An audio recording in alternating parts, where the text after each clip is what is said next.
Welcome to the gunshells.com lobby chat.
Yo. Oh shit, that was me.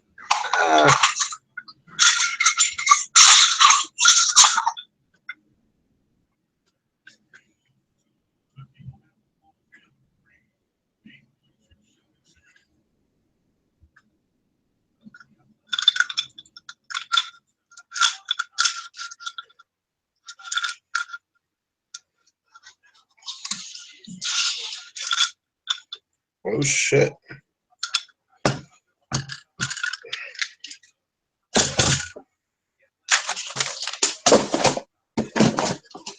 So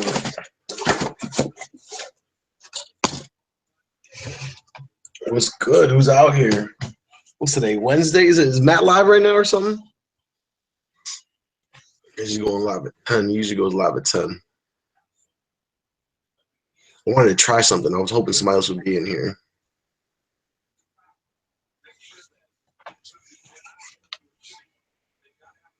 Let me get somebody in here who's talking. I want to try something.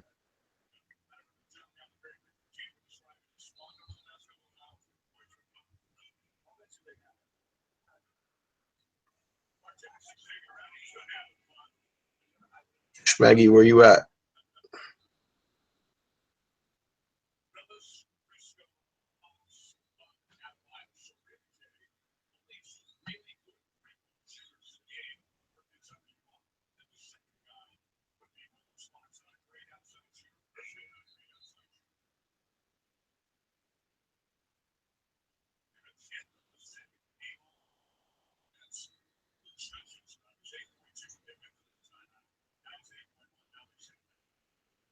Nah, Matt's not live yet. Let me see.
Mm.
What's up, young? Yo, what up?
Ow. Damn, nobody still ain't jumping. I want to try something before Matt gets on. It's going to be too late to do it afterwards. He's blown.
Who's out there? Who's even logged in right now? Let's see. Nobody logged in. Boom. Never enough ammo. All right, I'm gonna log off. We'll try this tomorrow probably. Well, it's Thursday.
What up, gentlemen?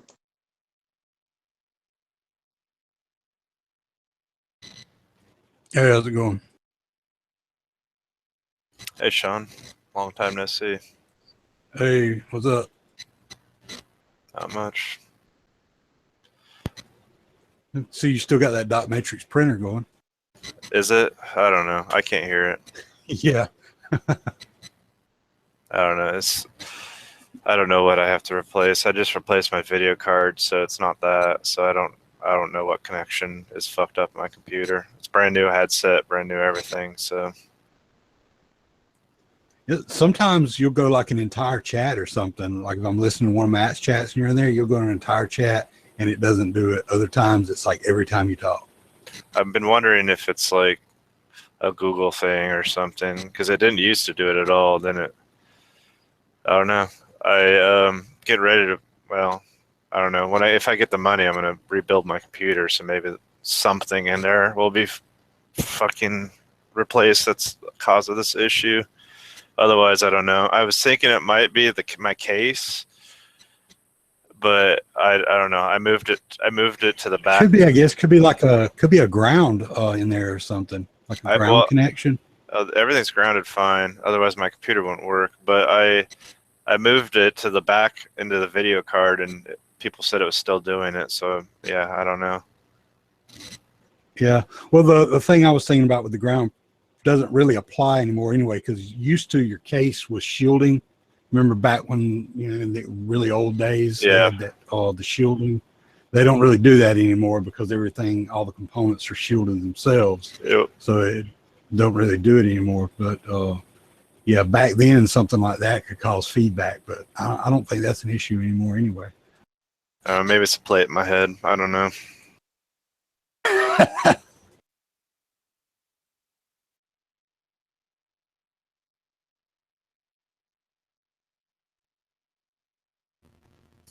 Ready. Could be picking up radio signals and feelings in your teeth. Yeah, there you go. What up, Sean? What's going on? I can loan you my tinfoil hat. Really? Oh, cool. What do you got? Oh, nothing. I was just talking about PBR and his dot matrix printer. I could loan him my tinfoil hat, maybe to get rid of it. Yeah, I'm getting some weird feedbacks from my mic for a while now, and I can't figure out where it's coming from. So, I mean, because the NSA has bugged your mic. I'm sure. That, or it's just proximity to Yankees bullshit. There's a lot of suction there, so it could actually be pulling the signal from my computer. Like, I don't know. Okay, that joke just died. So. No, I was laughing. I was just about to say both are very feasible ideas or feasible plans or feasible whatever. You know what I mean? Shit. Yeah.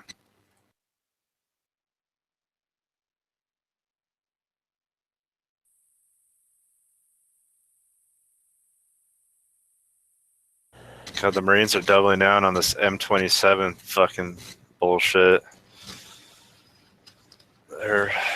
The one that's supposed to replace the saw? I don't see how this is going to replace the saw, but yeah. The benefit of the saw is the quick change barrel. That's what makes it a machine gun. I mean, this would be like replacing, I don't know, the saw with the BAR or something. It's weird to me. Hopefully, you don't heat it up by going, dumping too much full auto that you you warp the barrel, or and also being magazine fed, you don't get the same sustained fire as you do out of a 200 round fucking belt. Very true. I can see where it would be a nice supplement, like having a saw and one of these, but still, it's weird to me.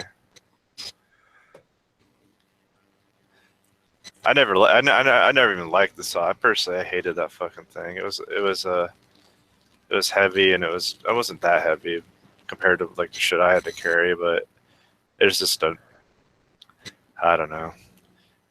So they had a tendency to jam every once in a while. They'd get weird malfunctions that you'd have to clear. Well, oh yeah, they did jam up a little bit. From my limited experience, that's all I have is very limited experience. I don't know. It seems for like if I want squad support, like or support on a squad level, of course I'd want a 240, but that's not always available. And so that's where like having in a squad, an army infantry squad, you'd have I think 4. Yeah, you'd have 4 saws. You know, that's a lot of fucking rounds going down range. You know. Well, yeah, like okay, a squad in the Marine Corps is broken up into fire teams. So it'd probably I think it's 3 fire teams. Yeah, Is what they do nowadays. Each fire team has a saw. Yeah, for us it's well squad. Okay, did I say 4? I meant 2. One squad is 2 fire teams, and each fire team is a saw. So yeah, it'd be 2 saws. Sorry, but still, our fire teams are fire team leader, A gunner, assistant A gunner, and rifleman. Yeah, we have team leader. We have 2 team leaders, and then about 4 riflemen, a saw gunner, and maybe a grenadier. But sometimes the team leader's the grenadier, depending if you have enough, how many people you have, and then there'd be a squad leader, who's Oh yeah, it's like okay, it'd be our squad leader, and then break down into fire teams, and then you have a fire team leader, who's your grenadier, because it carries the 203. Then you have your A gunner, or not your A gunner, your A gunner, your assistant A gunner, automatic rifleman, assistant automatic rifleman, and rifleman, and then you do that 3 times. Oh no, we don't. The guy, saw gunner doesn't have an assistant. We don't, so they have to carry all their own shit. Spare barrel. Sometimes they'll divvy up the ammo, extra, belts of saw ammo with the rest of the team. But yeah, we don't. Only 240. Only the 240 has a crew, or bigger. 240 and bigger. The saws don't have a crew. It's up to the gunner to do all the shit. Well, pretty much the A gunner carried extra ammo and barrels. They split the load, kind of thing. And then the assistant automatic rifleman would be we would also have his, well, at the time I was in M16A2, so now it's probably M4. So yeah, it just seems like it's a weird choice to have a magazine fed non-change barrel rifle as your new squad automatic weapon. yeah, we'll see how that works out. I mean, they said guys used it in the field and they actually liked it better because, according to the article, it was lighter. Oh yeah, They could definitely. share ammo with their cohorts, their fellow teammates, which is standard. They could have done that anyway with saw, but it also took away the fact that they were running around with a saw and made them a target, kind of like radiomen. Radiomen and machine guns were definitely targeted first. Cut off communications and support fire, and then blah blah blah. So this way they can blend in a little easier. That's a good point. I never thought about that. I don't know. I still like belt fed. It's just a lot you can get. I mean, you can fucking, for all you care, you can just hold the fucking trigger down for all 250 rounds and just let all hell break loose. But I don't know. Whatever. That's cool.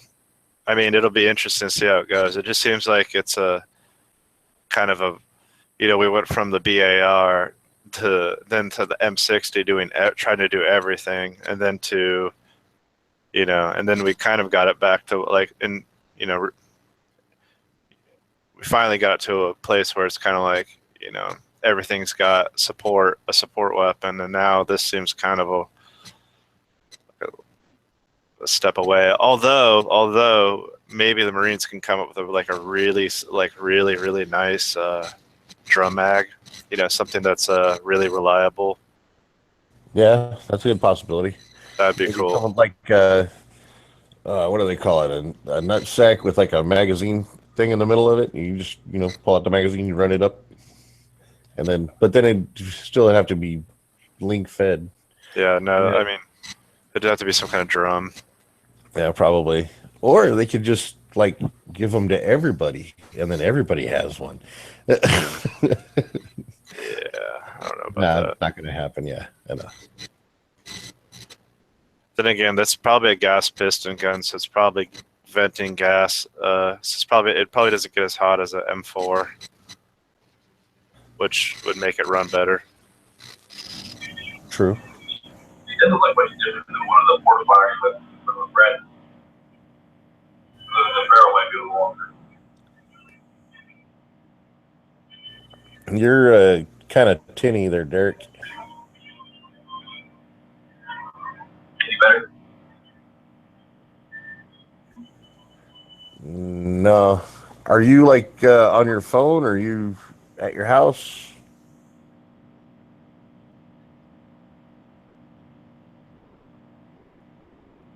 He was doing this earlier too.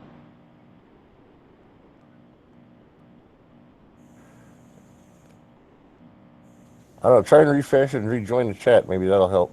That helps me out when mine's all messing up. Could be in a submarine or something. Maybe he's closer to Yankee than I am. By the sounds of it, he's in his backyard. All right, I'm gonna go get some dinner. You guys have a great night. It was good talking to y'all. Yeah, you too. Later, PBR. All right, try it again, Derek. You got me better? Yeah. Yeah, much better now. Okay. Clear. Say it's not much different than the port firing weapon on a Bradley. It's just a heavy barrel M4 style. Oh, okay. I've never even seen one of these M27s yet, so. I just looked it up. Oh, and I've seen it in articles and stuff, but I haven't actually got my hands on one. Like, it probably won't either for a long time. Basically just an updated AR that's like piston driven. I think Basic. so. It's full auto, and it's, it's like I said. I swear I saw something about the M27 like 4 years ago, and all it was just like a piston driven AR. Basically, that's all it was. Well, piston driven, fully automatic. Yeah, I mean, well, it was thrown into I forget what unit. The Marines used it out there in the sandbox and in Afghanistan, and the units that used it, they said they really fucking liked it because it was lighter. Like I was telling PBR, it's lighter and they blend in better with the rest of their troops, so they're not as an obvious target. So I don't know. That's just that one unit. We'll see what the Marine Corps says. If it happens and the Marines don't like it, we'll hear about it soon enough.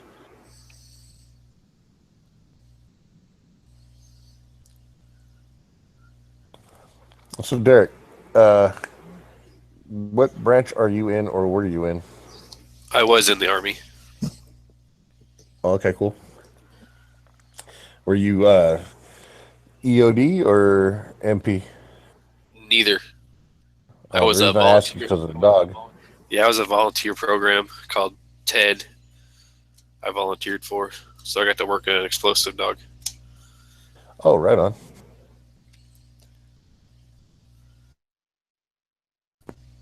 That's kind of EOD-ish, isn't it? Yeah, except for we don't get to do anything. They find them and we call it in. We basically walk out in front of infantrymen and keep them from stepping on something. Oh, that's a good thing. It's too bad they cut that program. Did you get to keep the dog? No, he had 2 other handlers after me, so I didn't want to try to get him back. Oh, okay. That's got to be hard on the dog.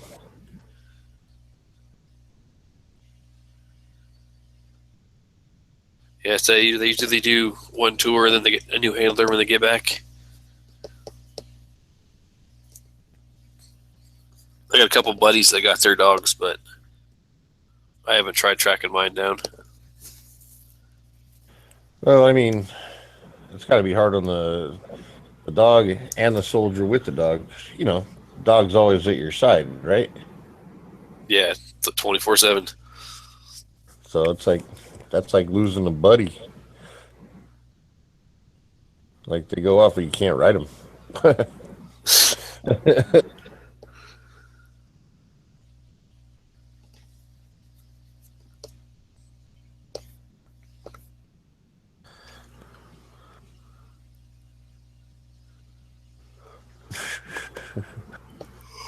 Moon was in fucking. Oh, there's Moon. He's here. He made it here. You were making weird noises as I was clogging, as I was getting out of the Matt's chat. It's like you were just waking up or something.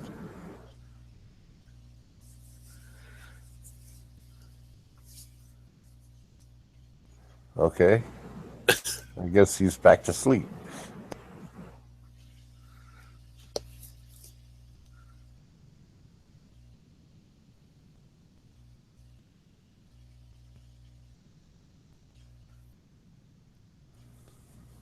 So, Sean, Yeah. what's new out there in the great state of Mississippi? I don't Oh, know. You're in Alabama. That's right. Never mind. I know you're in one of those states down that way. I'm in Alabama. Not a whole lot. Pretty much same old, same old. Yeah. Same here. That really didn't help start a conversation.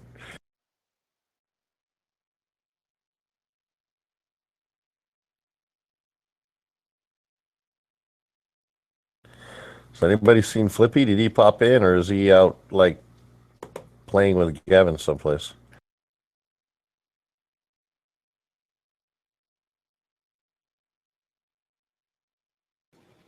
I don't know. I never even actually saw him last night. I mean, his avatar was in here, but I figured him and Gavin were playing whatever the hell that game is they play. Lately, they've been playing that. Fuck, what is it? Siege or something like that. Yeah, some battle simulator thing or something. I don't know. Well, They tried to explain it. Sounded like it was like a first-person shooter or something. Ark. I don't know. Freaking Flippy plays so many goddamn games is pathetic. I don't know. He's been running around lately saying he's a Lady Navy SEAL, so I don't know. He's got to be playing Siege. Yeah, like him, Pro Steel, and Gavin, they play like Battlefield 1 together, and then Flippy and Gavin, they do Siege. I don't know if Pro Steel plays that too, and then freaking he playing Ark and some other crap. Last night they were talking about Star Citizen or Citizen Star or something like that, which is, I guess, the game that's not even out yet. I don't know. Don't know about that one. I don't know. Me neither. I don't know nothing about none of these games.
So what gun got the top budget gun?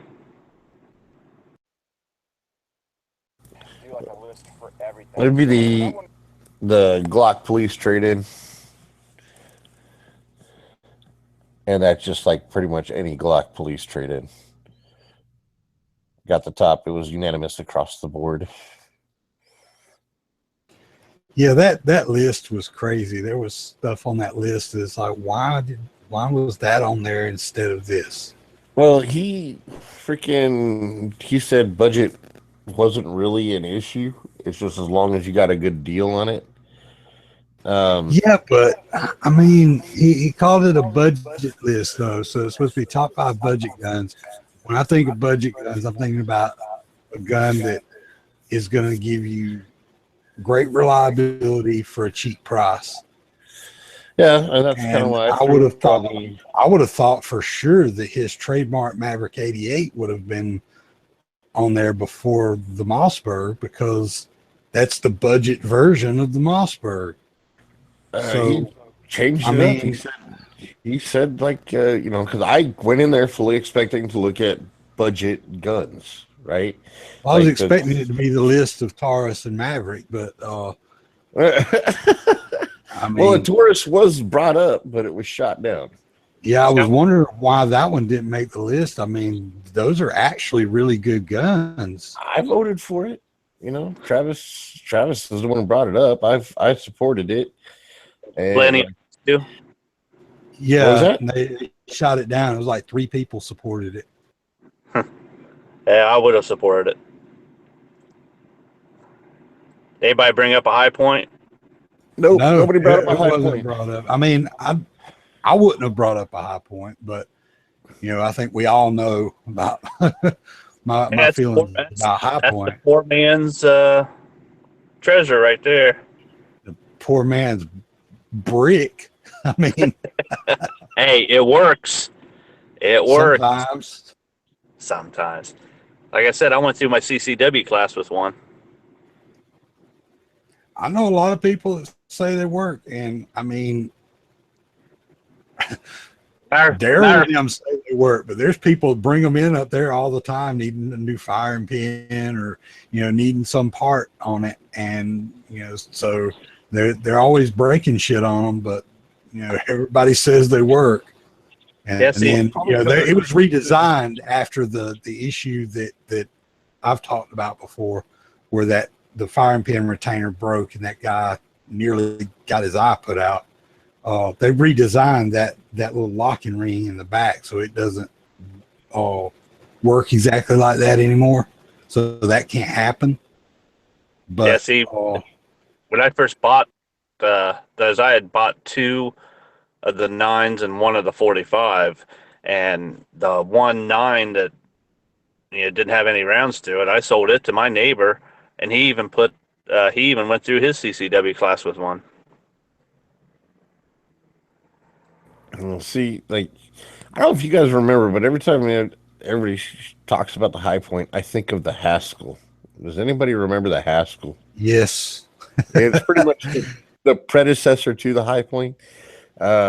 it was a little less aerodynamic, I guess. Yes, it is. The High Point's got that. It's like a big fudge sickle almost with a handle on it. It's got that.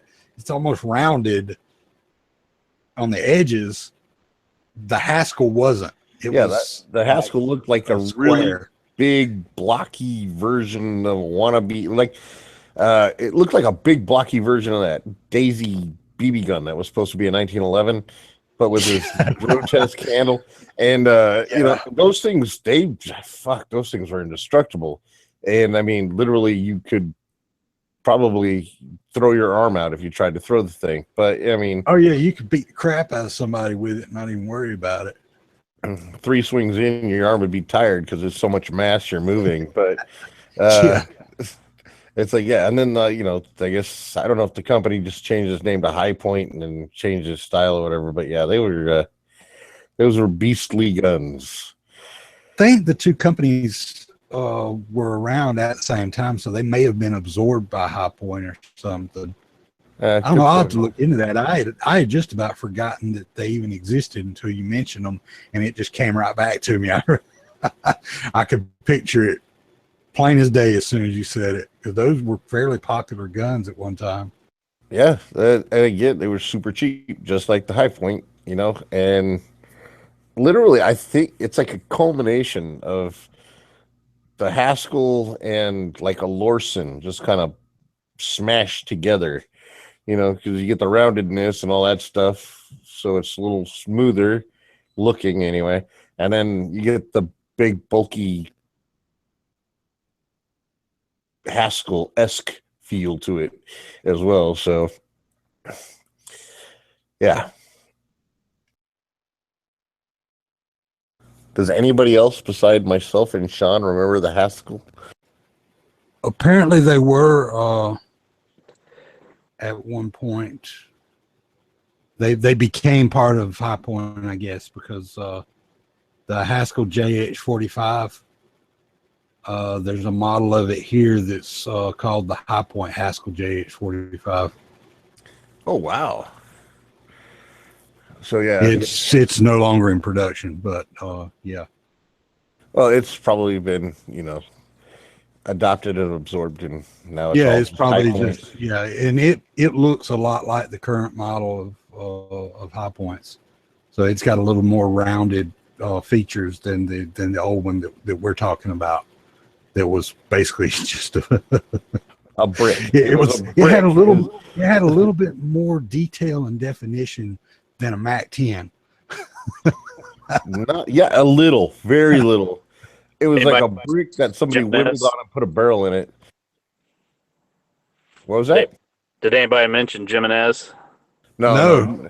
It was actually all the guns that were mentioned were actually good guns. Let's see, the Glock PL 111 G2, the S&W M&P Compacts 40 or 9. The LCR was mentioned. Smeggy threw the LCP. The LCP. Sorry, my bad. LCP. The fucking Ruger American was mentioned. Obviously, the Grand, the M1 Grand was in there. Trade-in Glocks. Fucking $1 grand. My God, those are a grand. Yeah, I know, right? Well, see, fucking, that's why PBR threw it in there. He said, through the civilian but market. That's an investment, man. That's not. It's still. I mean, well, with Matt's. Also, in order to get a deal on that, even to get it at a decent expensive price, you have to be able to buy it through the CMP. A lot of people can't buy through CMP because you either have to be military or you have to belong to a club that participates in CMP. Yeah, they have clubs online you can join that participate in CMP. So it costs a lot of money if you're just joining that club to buy a Garand. Once you join CMP though, you can fucking buy anything they sell. So it's not just the Garand. But the cheapest one is $699. Well, yeah, and that was the thing. It's like he got his for like $700, and then you try to buy it outside the CMP, you're looking at $1,011, $1,200 or more. So, I mean, and with Matt's thing saying money really isn't an issue, and I think he only changed that because Yankee jumped into the chat. But that goes. He said money wasn't an issue as long as you get a good deal. As long as you're getting a good deal. So, like, if you had $700 and you wanted to buy a rifle and you were part of the CMP, you could say, I could get an M1 Grand for $700 instead of paying like $1,000 or more. Well, hell, the one that won it should have been the FNS 9. Then you can get those for $399. Well, nobody was there to mention it. That wasn't even mentioned. I was surprised nobody threw a Canic in there. Well, actually, Travis admitted afterward that he was going to throw the Canic in, but didn't want Yankee calling him a terrorist and shit. Yeah. And then, I mean, after all, when DB said no to the fucking M1 Grand, he called him a fucking communist. PBR called him a fucking communist. So yeah, and of course Yankee said no to that. But anyway, yeah, the M1 Grand was in there. The The Rock Island. the Rock Island 1911. The Bosun. the Mossberg 500. No Mosin. Mossberg 500 was in there. And freaking, well, nobody thinks the shit stick's a good deal anymore anyway, because you can't get them for like you used to. Now they're like $250 and up. So, and it's Well, they weren't a good deal as far as I'm concerned. Mosins weren't a good deal 5 years ago when you could buy them for $100. I mean, I remember buying them for $100 for a crate of them. I mean, and then half of them, the stocks were busted on, but the other half, you could make 3 times your money off of them. so like You could sell them for $50 a piece. I mean, Yeah, I could turn around and sell my Mosin and my M44 for 4 times what I paid for them. well, your M44 is a different gun. oh yeah, especially if that dude that is going to buy them has just been to Cabela's. I mean, you could undercut Cabela's and still make money. Freaking yeah, the M44 is more valued, more sought after than the 9130 by a long shot. But not really anymore, though, as far as the monetary value of them. I mean, they haven't gone up as much as the 9130s have, because the 9130s have been getting bought up all over the place and then been getting bubbled to hell and back. And the M44s, people have been buying them up, but they're not destroying them.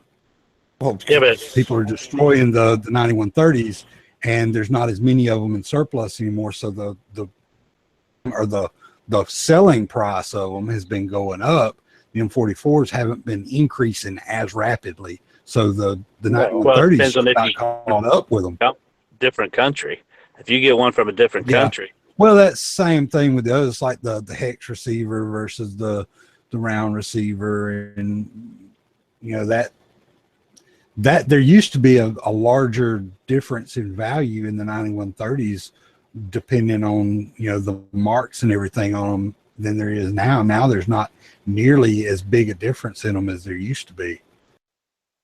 yeah, I should have went ahead and bought both of those hex receivers that guy had instead of just buying one and buying the crate of ammo he had. freaking is your like didn't Finland make a fucking shit stick too? That's not a shit stick. It's actually didn't they make Talk a talk about the 39. Yeah, I think so. Now those are going up. Yeah.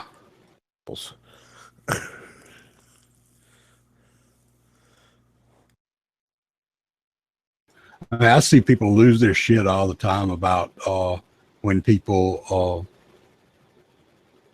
like start cutting on Mosins and making us like a sporterized rifle out of them and shit. And I'm like, go ahead, buck up your gun. It's just driving the value of mine up. That's all you're doing.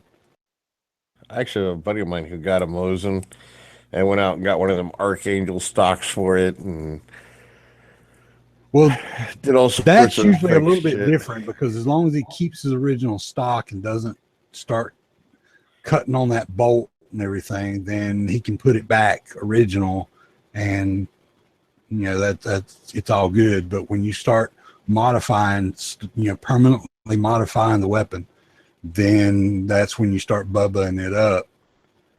Like cutting the barrel down and drilling on it in order to put a scope base on it, and Yeah, I want to get one of those bolt Archangel. off and things like that. That's when you start really messing it up. But really, all you're doing, you're driving the value of the rest of them up. I mean, not much, because you're one guy with one rifle, but collectively, all these people that do things like that, they just slowly increase the value of all the others that haven't been touched. Well, yeah, that's true. But I mean, right now, they're going for almost $300 now.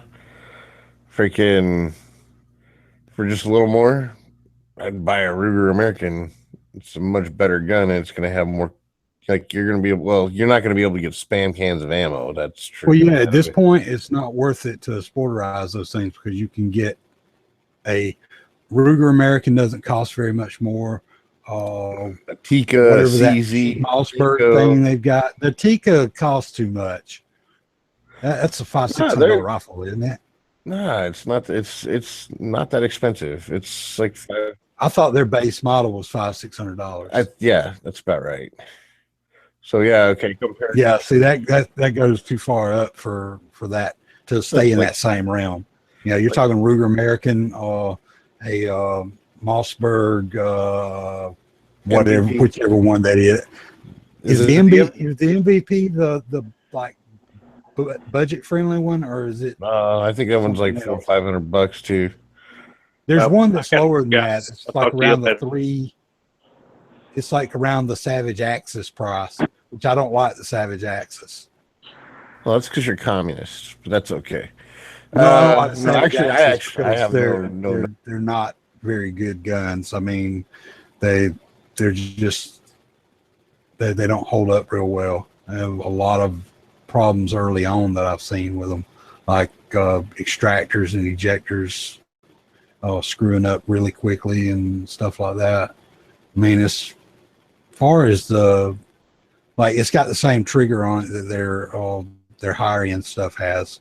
So, you know, that's good. It has the same barrel lockup and everything, the same barrel nut. The receiver is a little bit different. I don't really like that because it doesn't have the way the receiver is cut and everything is a little different. Actually, I was just giving you shit. I don't know anything about the Savage Axis. So, but other guns would be like a CZ. But then again, you're spending $400 or $500. I think PBR linked Smeggy, Cinema Link for $425. You get a Howa. I forget which one, but yeah, Howa I've heard good decent stuff rifles. about those. I've never. At least I don't think I've ever shot one. No, it wasn't. I know I've heard. It wasn't a Howa. It was a Seiko. But I've heard good things about those too. Actually, and the few I've actually handled are nice.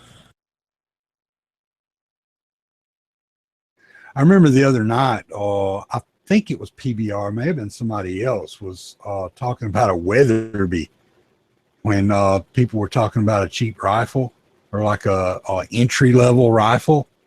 Maybe like a Weatherby 22 if they make them, but I mean, I don't know. I don't remember who it was. I want to think it was PBR that said it, but it may not have been. It may have been somebody else. But you guys were talking about had gotten on the topic of entry level rifles. Oh, that's And right, because we were talking. That's not the same thing as off the shelf, because somebody said that entry level meant that you go in and you buy it straight off the shelf, not customized. No, that's not what entry level means. Entry level is pretty much the bottom of the barrel crap that you can buy, not the stuff that's on the shelf and when you walk into a gun store. There's a huge difference there. I mean, you're right. You're right. And Weatherby is nowhere near entry level. I mean, Weatherby is. They may have entry level guns, but for Weatherby, entry level, but it doesn't have any checkering on the stock, or I mean, freaking yeah, Weatherbys are beautiful too. Oh my god, and they're extremely expensive. Yeah. No, that was when Cliff was talking about not Cliff. Clay. I don't always call him Cliff. Clay was like saying he didn't own a bolt gun, and you know he didn't see the need in one or whatever. And we kind of like, well, yeah. And he was like, all of a sudden, he was like, oh yeah, that's good. I think I'll buy one. What do you recommend? And I kept pushing the CZ. I'm sorry. I love CZ bolt action rifles. They are fucking sick. Their trigger is beautiful. I mean, and for the money, you're not going to get comparatively. If you were to take the price of a CZ rifle in 223, 760 by 39, 308, 30-6, whatever, and compare it to another gun of equal value in price, the quality of the CZ far exceeds anything they're going to go up against. So, especially with that trigger is fucking beautiful.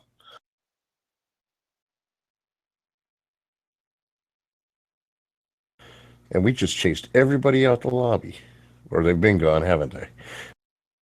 Yeah, it's been emptied out for a while. Is it because we're talking about bolt actions? I don't know. I think they cleared out while we were still discussing budget Haskell's value. Oh, I was not even looking at the screen. Literally, I was just kind of like chilling up, just talking. I didn't even notice everybody go. I didn't even know Knives jumped in at any point, honestly.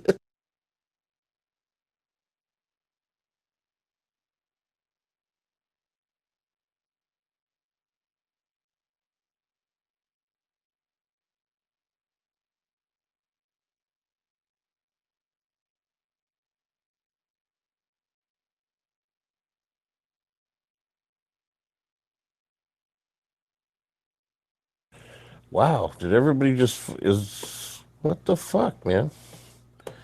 Everybody just bailed.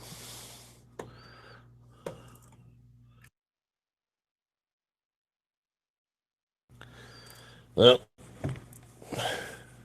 sorry about that, Sean. Yeah, lately, either there's a ton of people here, there's nobody here, there's nowhere in between, it seems. Yeah, no doubt.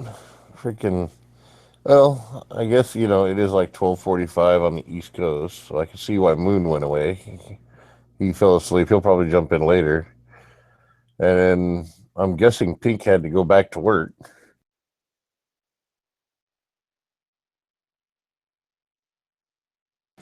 Yeah, probably.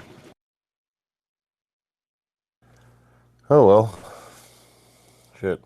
So, how's everybody down there at the shop?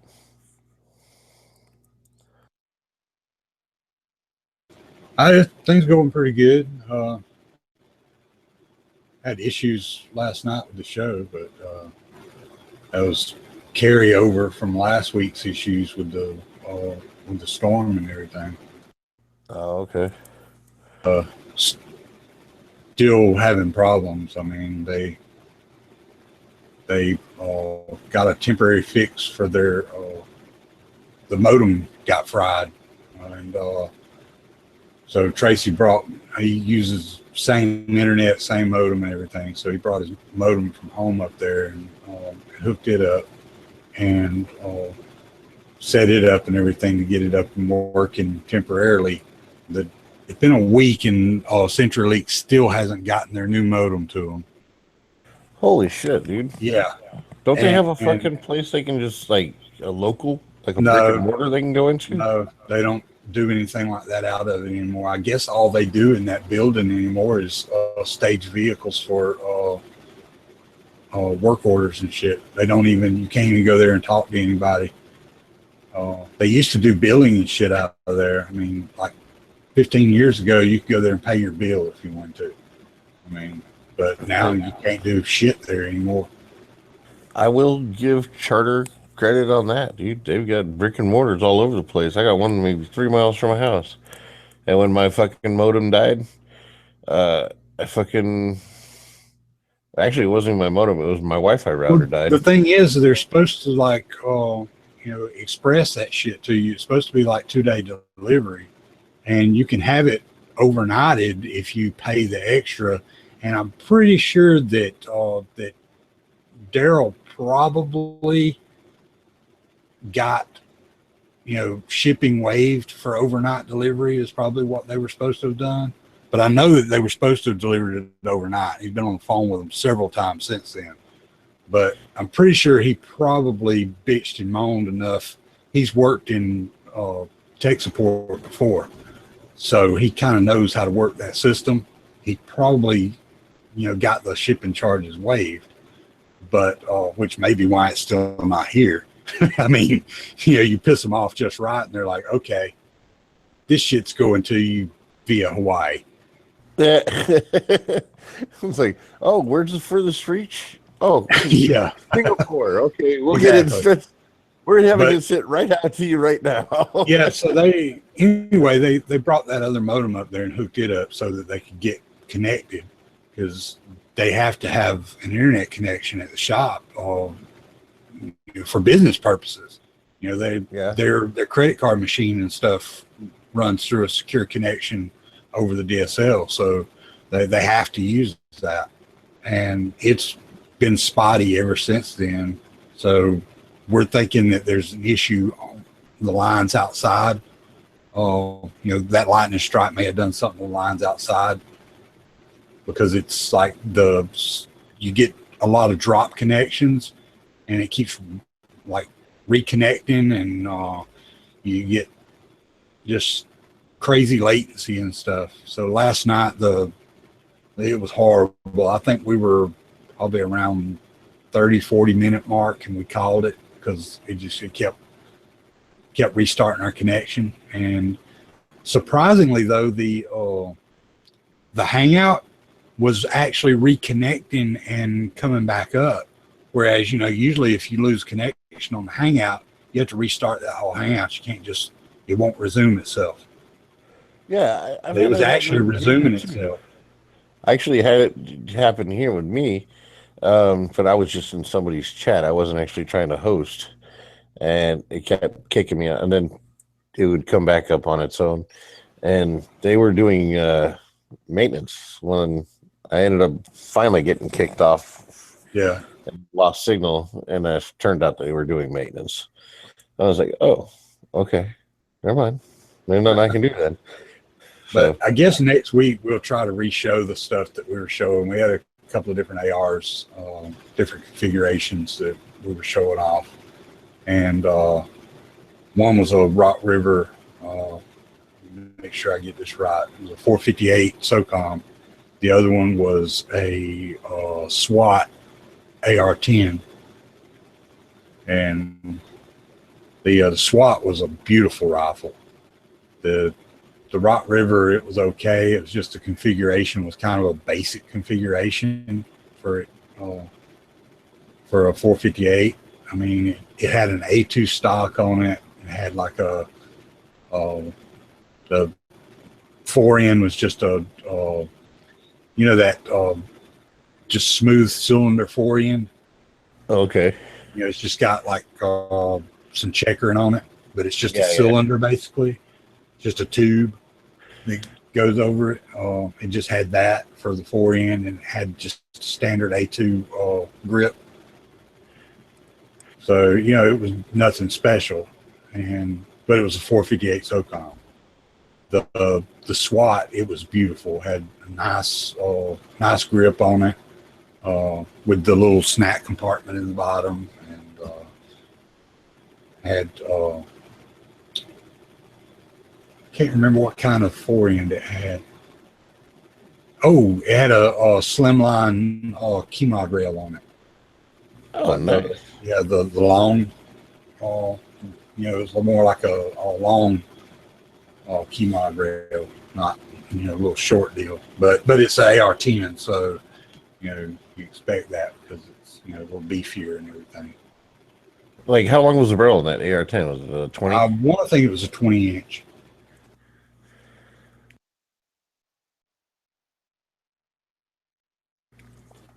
Yeah, SWAT makes some really nice rifles. I hardly ever see them anymore. Seriously, like every once in a while. Yeah, me either. The only ones I see are the ones that come through the shop. I mean, they're designated as a dealer for SWAT, so people sometimes do order them in, and most of their rifles are built to order. So they I guess they have like just standard builds that they do, but most of the stuff is build to order stuff. So Well, it would make sense. I mean, if they're trying to hit like, I don't know if they're actually developed for SWAT personnel. I use air quotes there, but yeah, customization is going to be key for anybody because you're going to want it to fit you when you're trying to take the headshot.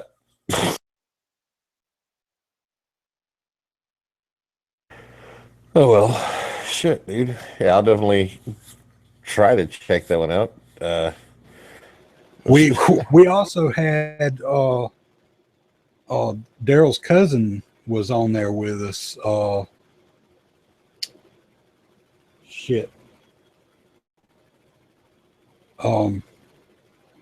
Scott Haggard, Merle Haggard's son. Yeah.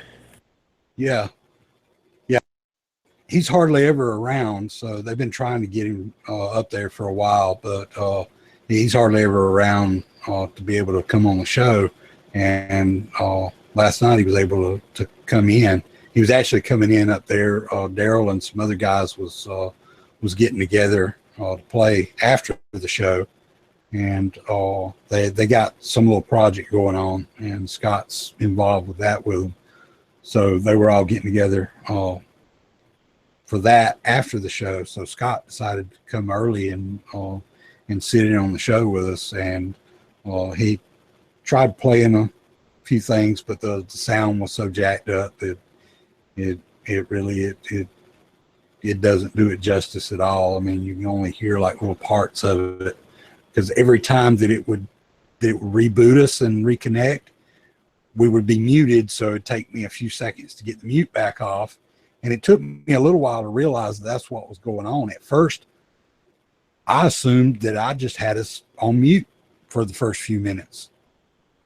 But what it turns out happened was that we dropped out of the call and reconnected right after the call started. So we actually came in muted. So we were muted for a few minutes without realizing it because of that. Wow. And the one time he shows up, you guys are having internet problems. Yeah, I know. That's messed up. We're going to try to get him back on sometime. Just don't know when it'll be because he's pretty busy.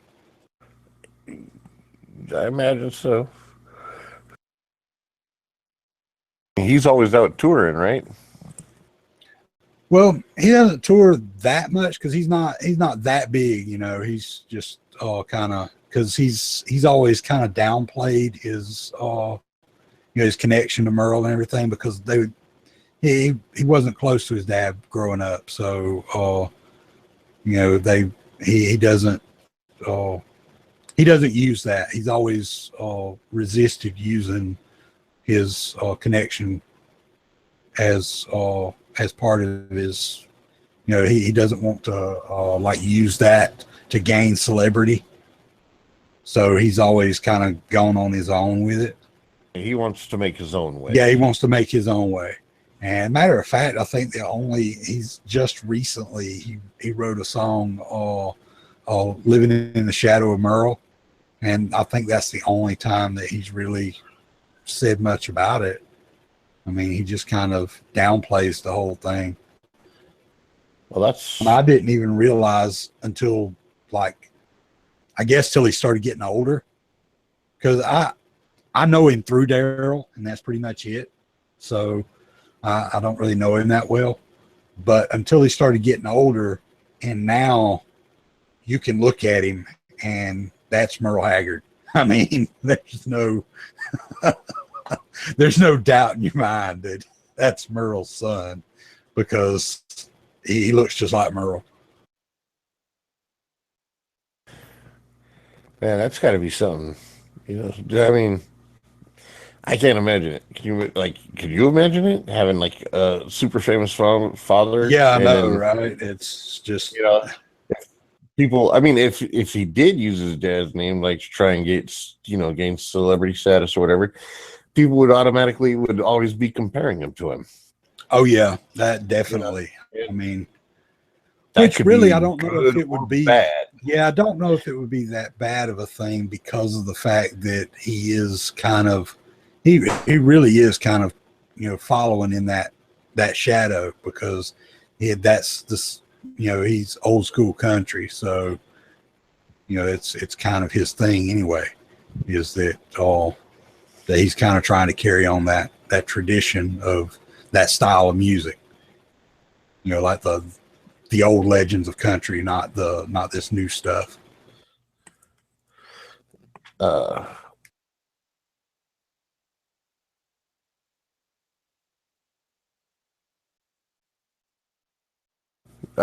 was muted again. God damn it! I was saying, kind of like, man, I love that song, "The Four Horsemen," or is it "The Highwaymen"? I don't remember. Shit, I love the song. I can't remember from Waylon Willie, Merle, and Chris Christopherson. Yeah, the Highwaymen. That's also what they called themselves when they all sang together like that. Yeah, that was a badass song, dude. It's like we would, like, generally, like, we get together, me and my friends, we get together like every 2 weeks, right? And that's why I do my show every other Friday. This week, probably not gonna happen. My friend Brad was in an accident. He was riding along his motorcycle. Luckily, he was only doing like 30 or something like that, 30, 35. And some jackass, it was busy. High school just let out. He lives right down the street from high school. And he was cruising. Dude saw an opening, didn't see Brad, shot out right in front of him. Boom. Brad got his leg all fucked up. Yeah. Broke his tibia and had a tibial plateau fracture. Oh, God. Yeah. So he just actually had surgery yesterday. I was amazed at how quickly they got down on it. I mean, it was a couple of weeks, but they had to let the swelling go down. Then they got in there and they fixed them all up, put some pins in there and a plate, and he's finally realizing that he's got to lose a lot of weight. And I'm like, me too, brother. But yeah, because all that weight, not being able to move around because of his leg. Yeah, he's like, yeah. So yeah, they just did surgery. Surgery went well. Yeah, he's doing good. He'll be in the hospital for a few days. He might get home either Friday, or he's saying, "Oh, they might send me home tomorrow." And I'm like, "Are you up walking around on it yet?" And he's like, "Yeah, they have me up walking around on it." Obviously with a brace and a walker, And I'm like, "Well, okay. Hopefully they send you home, but most likely you're not going home till like the day before Christmas Eve, like either Friday or Christmas Eve." And he's like, "Well, yeah, that's kind of what they're saying too." And I'm like, yeah. Well, mainly it probably be more dependent on how he's doing, like vitals and physically otherwise, because I mean, he could still not be able to walk and then send him home just because they couldn't do anything more for that there than he could at home. It just probably depends on how quickly they're going to start some kind of physical therapy or something. Well, they already have like a physical therapist coming over and like massaging his feet and getting him to flex his toes and things like that, checking him out at his house. Yeah. And then, he obviously went into surgery, and that's a pain in the ass for him, because trying to get in with a broken leg, not being able to fucking bend it because it's at the knee. Yeah. And, get in and out of a car and then drive to the house and then get out, get back in the house. That's not an easy feat for him right now, especially since he's a big dude. I mean, he's like me. He's shorter than me. Yeah, I'm sure that's a factor too, because he's just not able to get around as well and stuff. So that might actually be a bigger factor than most of the other. It's just his mobility otherwise might be an issue. He's a strong bastard. Don't get me wrong, but Yeah, but you immobilize somebody like that, and it's a completely different ball game. So, well, I mean, he's lost weight on this, even though he hasn't been able to get up and move around a lot. He's actually lost in the last couple of weeks. He's lost like 20 pounds. So, Eating that hospital food, I can imagine. well, no, this is when he was at home. He's just, he's watching what he's eating. He's eating smaller portions, you know, and he realizes, you know, I mean, it's a pain in the ass when you got to have help to get up to take a leak, you know. And you know, if you got to take a crap, that's a real pain in the ass, quite literally, because, you know, it's hard. You don't realize how much you use your legs, the flexibility in your legs, until you don't have it anymore. And I know this from experience, and but I'm sure like a lot of people broke their legs and shit like that. I had 2 breaks in my leg. I didn't have to have surgery, but my whole leg was, you know, I was in a cast all the way up to my thigh. So getting on and off of the toilet was a chore. If our bathroom hadn't been set up the way that it was, I would have had to have had like a step ladder or something to be able to, you know, use as a rail to get up and down, probably, because I was able to use the sink counter because it was right, you know, close to the where the toilet was. So I was able to use it to pull myself back up off the toilet. But yeah, that was an adventure. Oh yeah. Hey, what's up, Nightcrawler?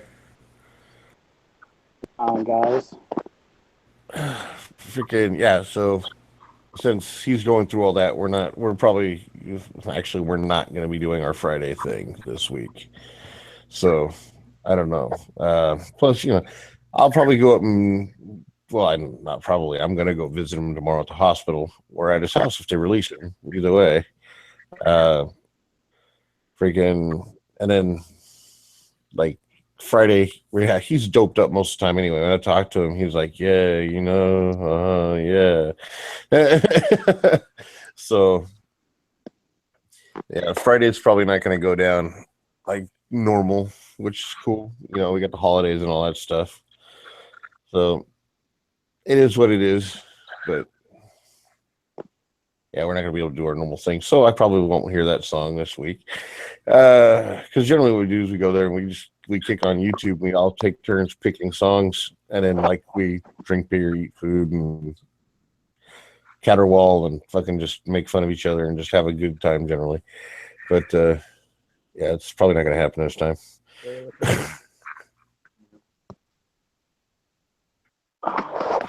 Anyway, So what's been going on? not much, man. Just work. School's out, so work. I'll be right back. All right. Hey, Night Prowler, you still in Cali? Nah, I quit that. Yeah, he's in Kansas. Can't you tell by his big old redneck beard he's got now? Right. You're in Freedom? I'm in Freedom. Hey, Oscar, where's my rifle? Is my rifle over there? Is my baby over there? My baby's over there. My baby's over there. She heavy?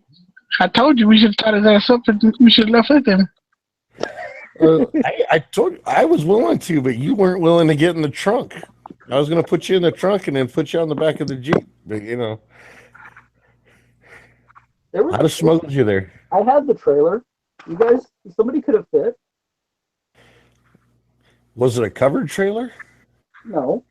Well, he had to been in a truck anyway. He needed shelter, and you don't want to expose him to the elements too much. You know, I get cold, I'll slow down, and then I die. I'll just make sure I wouldn't put you on your back. That's all. Oh, reptile, dude. I said I wouldn't do that, dude, because you're a turtle. I know, you know, when you're a turtle on your back, you're fucked. Pretty much. Yeah, I'll let you do some radiation. I'll be all right. All right, cool. Yeah, actually, so give me my 30-round air mags around. Oh, shut up, Night Prowler. I just want in these tally faces. No, but I got 45. Then no one cares about that. No, I just want to pull off of. Oh wait, there's my double-edged throwing knife. Bring those over here. I got throwing knives too. I just can't carry them.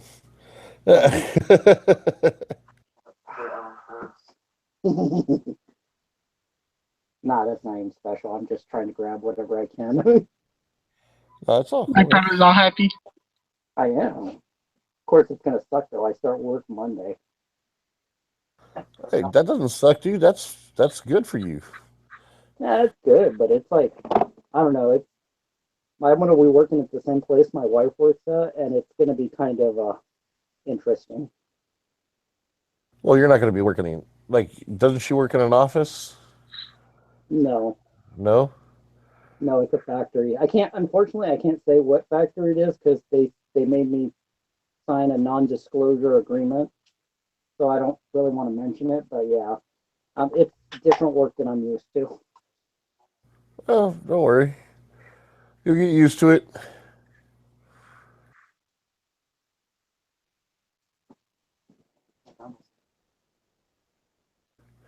Oh, you guys never met my son, have you? Nah. Oh, hey, little prowler, say hi to the guys. Hold on. Oh. Hello. Yo, what's up, brother? Hey. What's up, young one? That's right. Hey, you can turn on the big light. We can actually see. Hey, man, you got a nice beard. I'm jelly. I can't grow shit. Oh, that. Yeah, I'm gonna shave that off in a few days here. Why? I can't even go. Yeah, but I can't go to work with this thing. You have any idea how many haircuts I'll have to put on? Yeah, that's it. That bullshit, dude. I ain't doing that. What, you got to Hey, put you on? got your KTM? You got to put a beard net on to go to work? Dude, where I work, you totally have to put a beard net on. You got to put a hair net on, and you got to put a beard net on. And I used to have a place I worked at a long time ago. You had to do that if you were in certain, well, actually, the place I work now, in certain departments, you have to. So if I cross over into there, I have to, I never go to that department anyway. But yeah, I used to work at a place where you had to because of machinery. well, it's because it's has something to do with food. Yeah, that's the way this is. It's a sanitary issue in those certain places. But at the other place I used to work at, it was a machinery thing. They were afraid that you were going to get your hair caught in something. Even if you had any hair whatsoever on your head, unless you were completely bald, you had to wear that. So people that wore crew cuts and stuff, they still had to wear a hairnet because they were afraid that they were going to get their hair yanked out by the machinery. Get scalped? Yeah, even though that was pretty much impossible unless you had really long hair. Yeah, it's like I don't know. It's just I'm not. I don't know.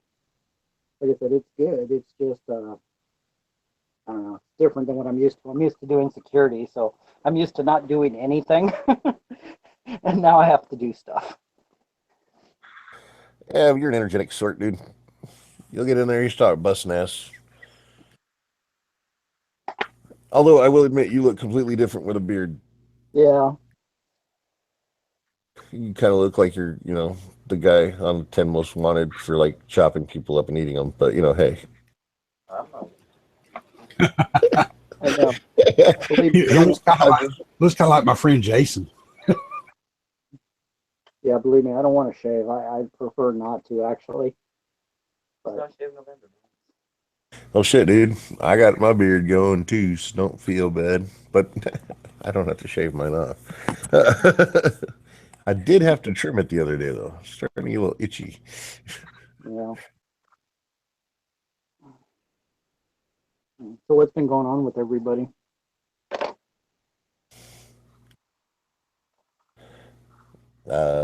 Same shit, different day, evidently.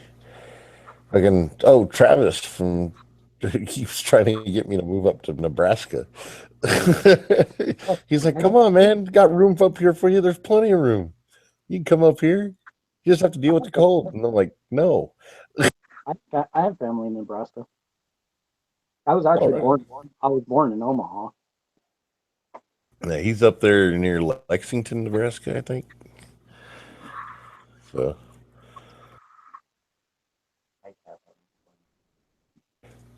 So what kind of weather you guys got out there in Kansas, Toto? Well, let's see. It snowed. What? It snowed it snowed like 3 days ago, and then it got the coldest it's been so far. It was -9.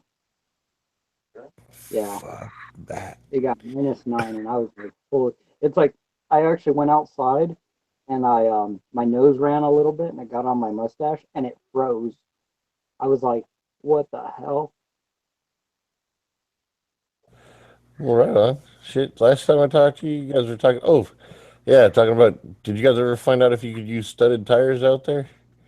Yeah, yeah, we can. All right I, on. I I had to drive to Topeka, and it had just snowed like the night before or the day before, or whatever, and it wasn't as bad as I thought it was gonna be. Okay, cool. You've been out there riding on your bike? No, my bike's not even. I don't even have my bike right now. It's in the shop. Still? Yeah, they said because they're a small shop and they're going to rebuild the shock instead of just giving me a new one like I thought they were going to. They are going to rebuild the shock. So basically, they're still waiting for the other shop that they sent it to rebuild it and then send it back because they don't have the machine to refill it. Oh, okay. Well, I don't know. Well, you'll get it back soon enough, I'm sure. Yeah. I've been kind of going stir crazy. You got a Jeep, dude. It's got a little bit of it doesn't have stock tires on it. You got a little bit of meats on that thing. Go find a pit and go mudding or icing, I guess. No, I've been doing that. Hey, I thought we were going to watch Star Wars. Well, I'll turn this off as soon as you get things ready. I just wanted to say hi to everybody.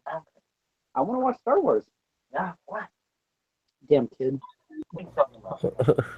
Yeah, I saw Rogue One today. Don't say a goddamn word about it. I ain't seen it yet. You people need to get out and watch that shit, man. I'm tired of people not being able to talk about it. I got this thing called a fucking job, all right? I do too. Yeah, I got something called the 2.5 jobs. I have this thing called school. Yeah. I also don't have a lot of money, so you have to wait till I get paid. So that's probably Friday. Boo-hoo, I'm broken Mention than wife you, and 2 dude. kids. What was that, Sean? Said, did I mention wife and 2 kids? Yeah, you didn't. Okay, never mind. Still. Yeah, I'm broken than all y'all. I could have gone. I'm just been lazy. I don't know. Yeah, too bad Jar Jar Binks shows up out of nowhere. What? Jar Jar Binks? Yeah, I'm playing, dude. I was about to say. So that's way before Jar Jar. Or way after Jar Jar, actually. That's a young Jar Jar Binks. That'll be way after. It'll be old Jar Jar Binks. This Jar Jar Binks is in episode 1. This is like in between 3 and 4 supposed to be. So yeah, but everybody keeps saying it's fucking awesome. So yeah, I'm gonna have to go check it out.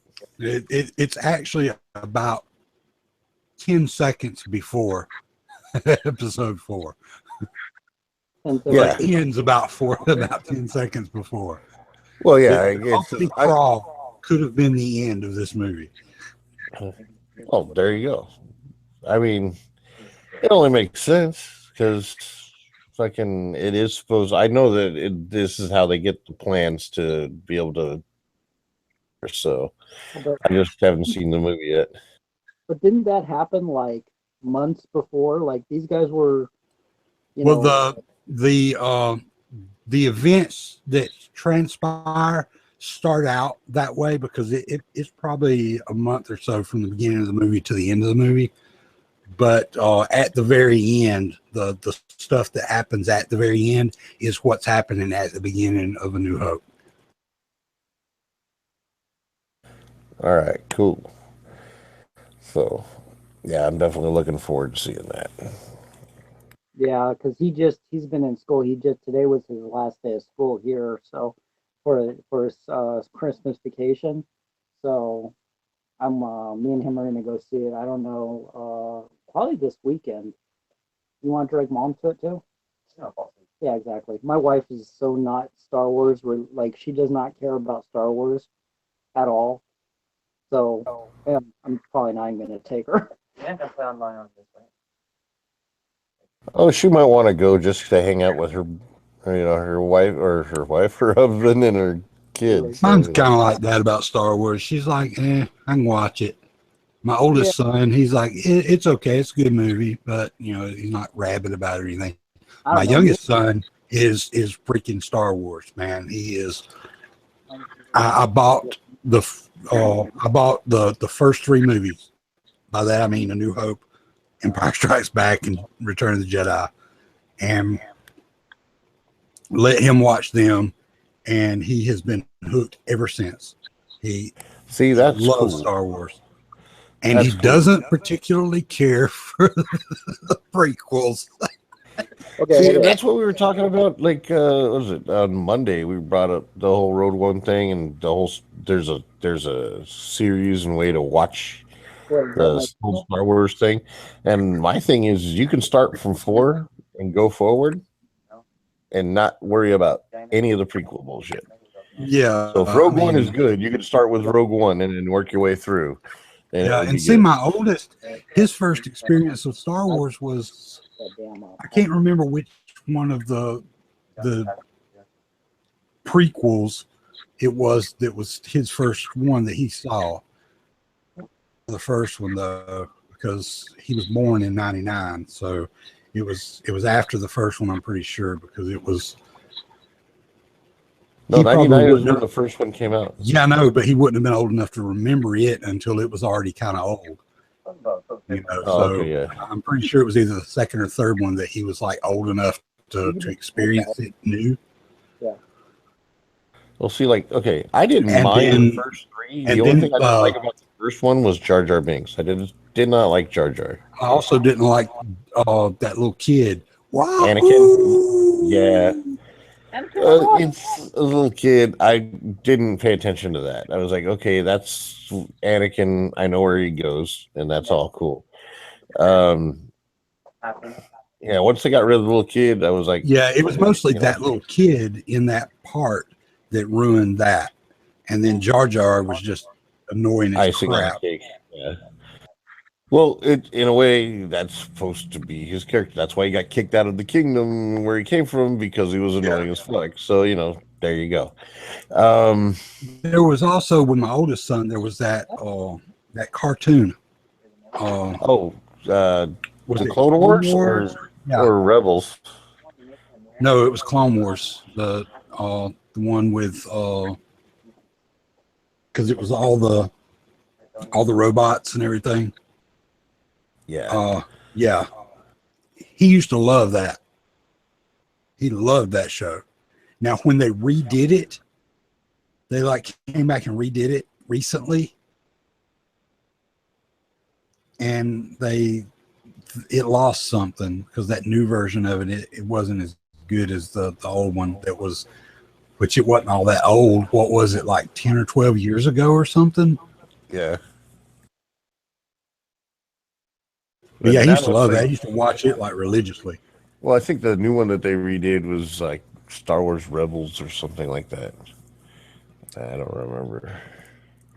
But yeah, you can just like leave the first three out of it, just because you really shouldn't watch the first three until you actually watch when I say first three, I mean chronologically. Yeah.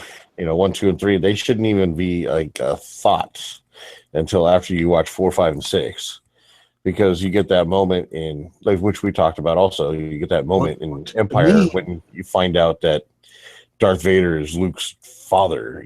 So yeah. Well, to me, A New Hope is a standalone movie. It could have been all there was, because it has a perfect ending to it. It leaves you wanting more, but it also leaves you with this, it's done. The Death Star is destroyed. Vader's spinning off into space. He's probably going to die. There's pretty much a completion to the movie there.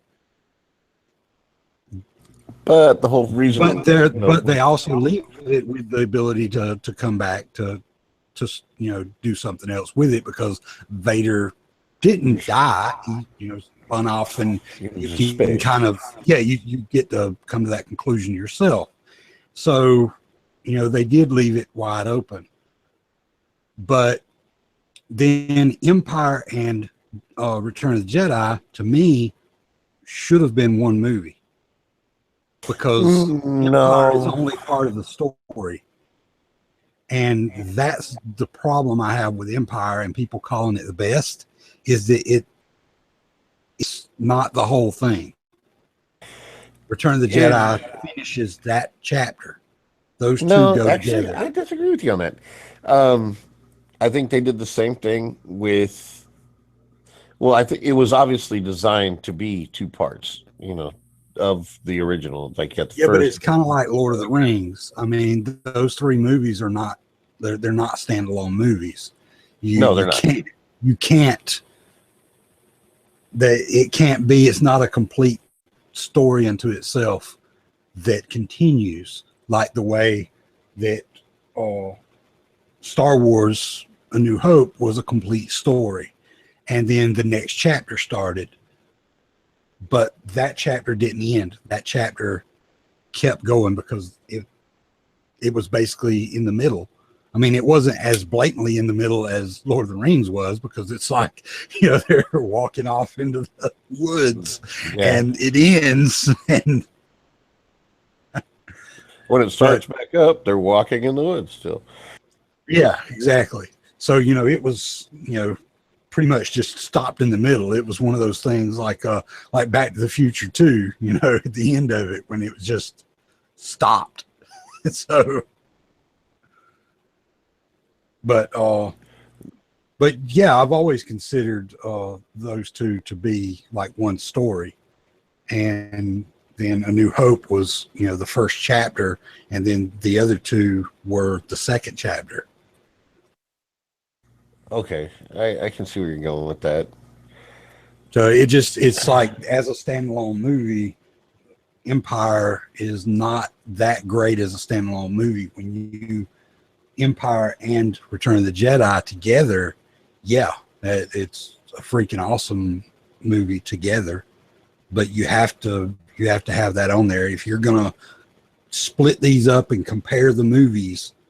And if you're gonna go there, which people always tend to go there, they're not happy enough just comparing franchises.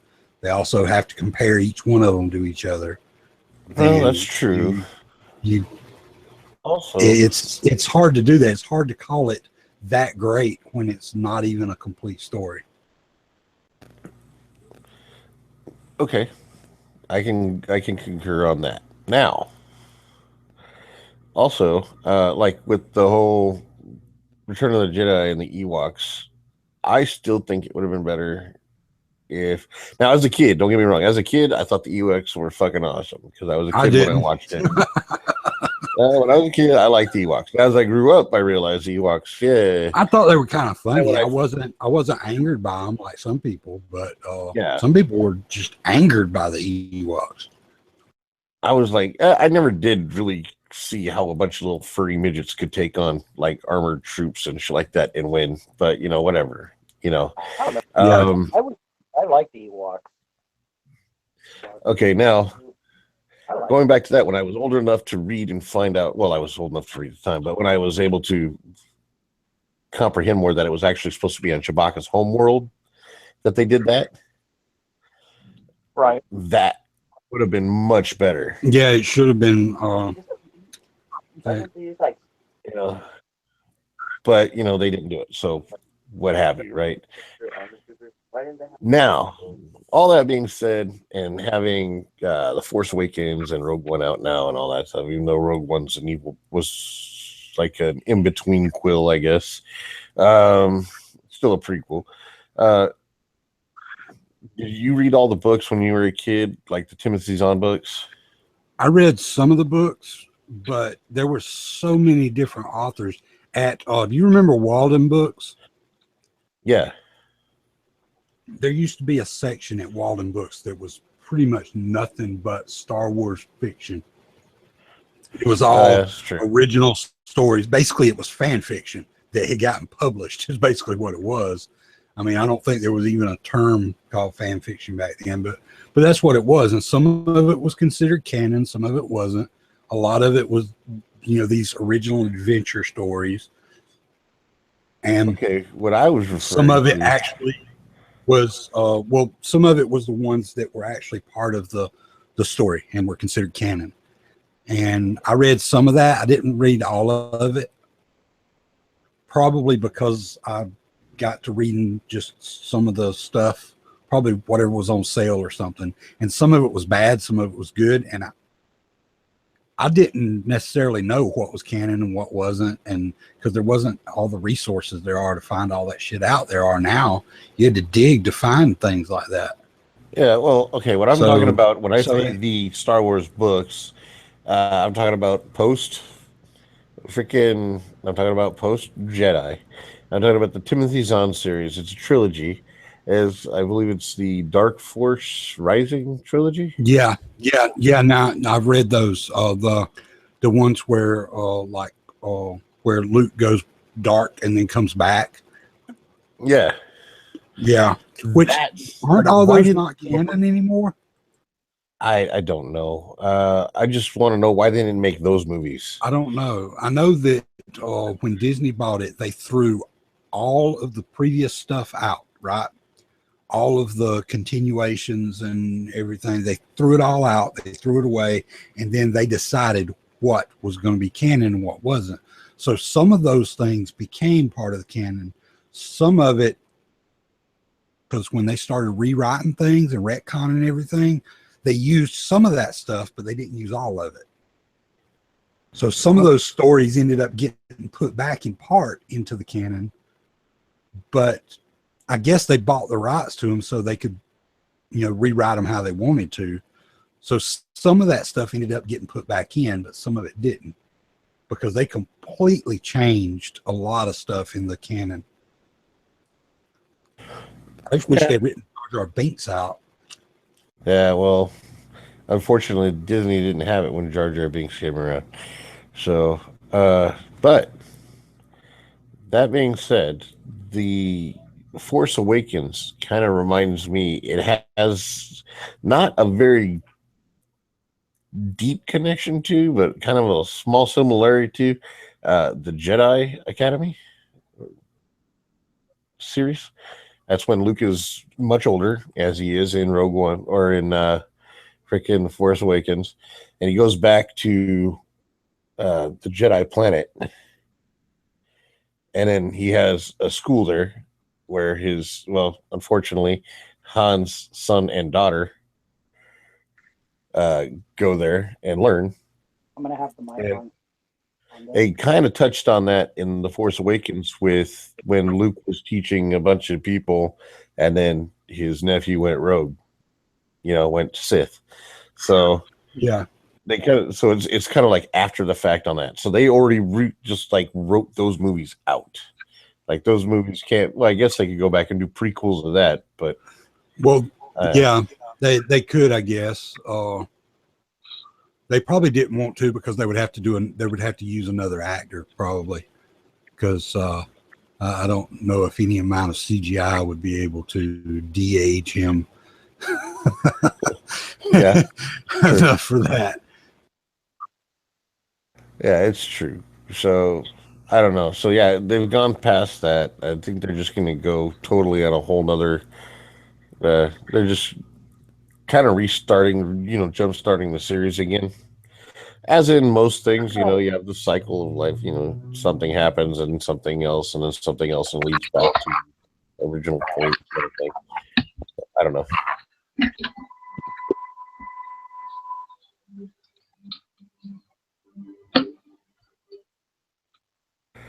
But anyway, I think it would have been really cool if they had done the Dark Force Rising trilogy as movies. That would have been sick.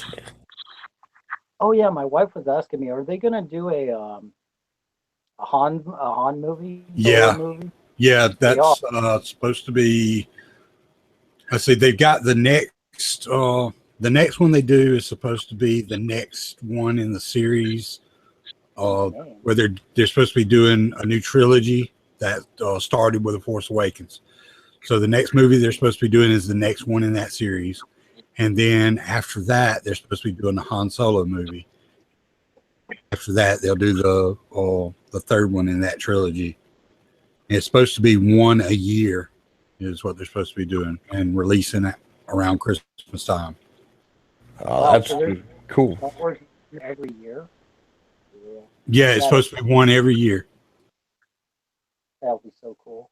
They could probably do a trilogy on Han Solo movies, depending on how it took off and who they got to do Han Solo. Yeah, if they would just some of Han's adventures, they could have done so many movies just like that. Han and Chewie's adventures. Where Han and Chewie like crashed on Earth, and then Han died as a native, and 126 years later, Indiana Jones finds a skeleton. With the Chewbacca. I want to read that one. That would be funny. Uh-oh. This thing still on? Yeah. Okay. I'm sorry. Hey, Heavy. I'm playing. Go ahead, Knives. Hey, are they gonna make a Yoda movie? Am I gonna make a Yoda movie? Why would I make a Yoda movie? Are they gonna make a Yoda movie? I don't think so. Heavy. It would be an interesting thing, but I think that they would muppet it up too much, or they would probably end up CGI. They'd use CGI Yoda, and then it would be like Uncanny Valley from hell. Muppet Yoda from from Empire. Oh yeah, no doubt, huh? I don't see it happening. I don't think Yoda has enough. Like everybody loves Yoda, but I don't think they love him enough to watch a series of movies with Yoda in it. Well, it would probably just be one. It would probably just be one movie anyway. I think all these character-based movies that they're wanting to do, I think they're just going to be one movie, like backstory type thing, like the Han Solo movie. It's supposed to be a backstory, like how him and Chewbacca met. Yeah, and Lando Calrissian, and the whole thing with Boba Fett probably, and or more or less with Jabba the Hutt, because that's after him. But like I said, that could literally be a trilogy. Because I mean, one movie with how him and like Chewbacca meeting up and how he ended up saving Chewbacca's life, and then another one that brings in Lando, and then that'll lead into like his like fucking smuggler days working for Jabba and the Kessel Run. Yeah. So I mean that's a trilogy right there. So like I said, they can just do a trilogy on Han alone. They just got to get somebody that is going to be fucking Han. You know, it's going to be hard to replace Harrison Ford. A lot of people are going to be very kind of like. Well, they've already got the guy. I can't remember who he is though. I was voting for Chris Pratt myself. Well, I hope whoever they pick is not some, I don't know, fucking cheese dick wannabe that just can't hack it. I mean, seriously, fucking Harrison Ford. You don't remember?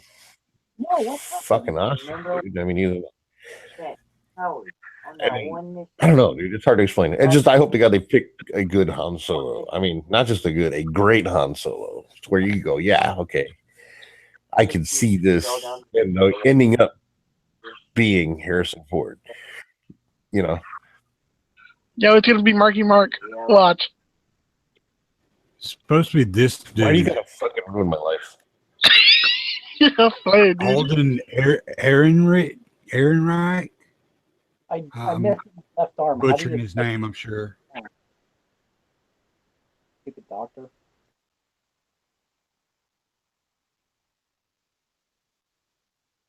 Remember who this guy is? I might have seen him in other things.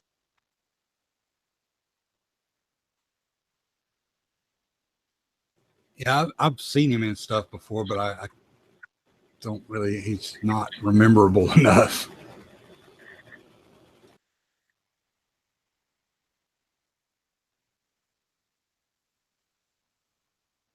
I'm gonna have to IMDb this fucker. Right, because I'm a badass.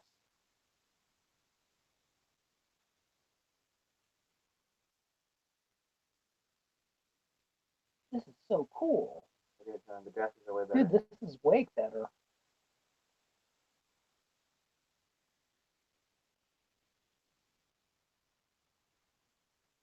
Have you guys ever played this? It's freaking Metal Gear 5. This is awesome. Under that. I don't think I've ever played 5. I think third one or fourth one, I think, is the latest one I played. That was a long time ago. Yeah. I haven't played video games in quite a while, but he got the, while I was in California, he got the PlayStation 4, and I haven't gotten to play it yet, and he has Metal Gear 5, so I'm like, oh, this is cool. All right, so what would be the best disguise? I mean, if I'm white, shouldn't I be a black guy? If I'm a black guy, then that's obviously like, that's way different. Right? Either 5, 9, 12, 8, or 7. But that looks like me almost. 7. 7? Evidently, okay, here's the deal. Evidently, I just woke up from a coma from getting blown up in Metal Gear 4, and now there's people trying to kill me. So I've got to, they're going to alter my appearance. So now I got to pick an appearance I want.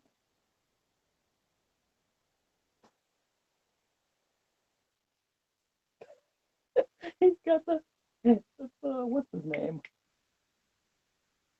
Oh, Mike Tyson. Mike Tyson. Really? Never mind. No, Mike Tyson was a boxer who back in I don't know 90s, 2000, something like that. I don't know. He's the one who talks all. He's a big dude, but he talks quiet. Samuel L. Jackson. There you go. What does that mean? No, let's Wow. be realistic. Okay. Did I kill the chat?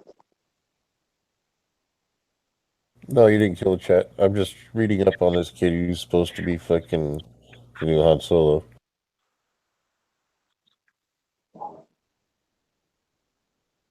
Too bad River Oh, Phoenix is dead. shit. You guys see that video that Dead Horse posted out in the lobby?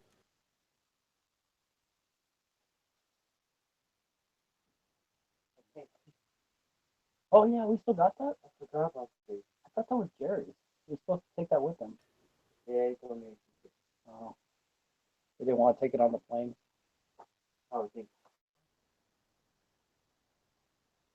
I'm gonna be. But does that not look like Mason Lee? I do. A little bit. A little bit. Oh, the theory he's alive. Hmm? There's a theory that he's alive. Mm.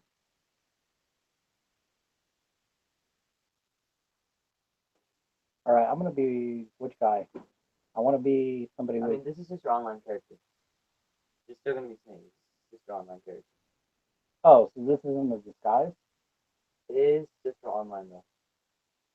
Am I this guy the whole time? No. Okay. So might as well go with 5, 9, 7, or 8. So this isn't my disguise though. Nope. Okay, then I guess it doesn't matter then. And I could give 0 fucks.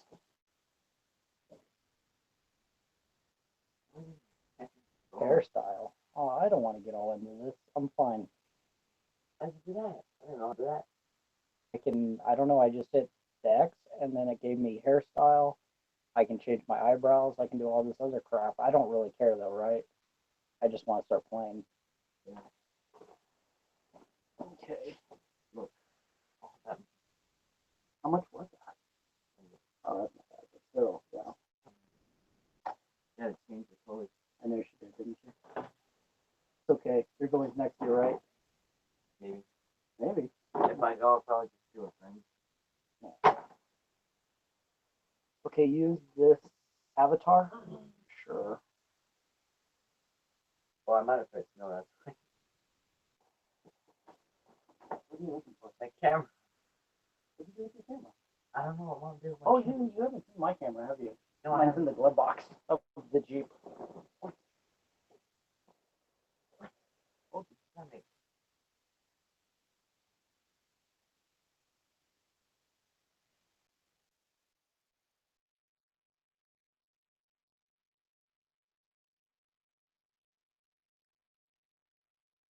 Yeah, you like that video, Sean?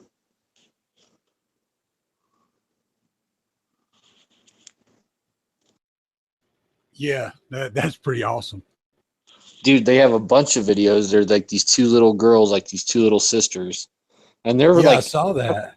it's better content than like a lot of like the main fucking YouTubers. I was I like, know, holy, right? I was like, like the camera work, like everything. It was like, this is like better content, like better information, like coming from these two little tiny girls. Like, what the fuck? I was like blown away, but like those girls deserve like a sub for sure, man. Like, Oh there's yeah. no doubt. Yeah, like I like supporting channels like that, man. I was just blown away. Like when I saw I thought it was just going to be like hokey and some kind of joke. When I saw some of like the titles to the videos, and I was like, no fucking way is this little girl doing that?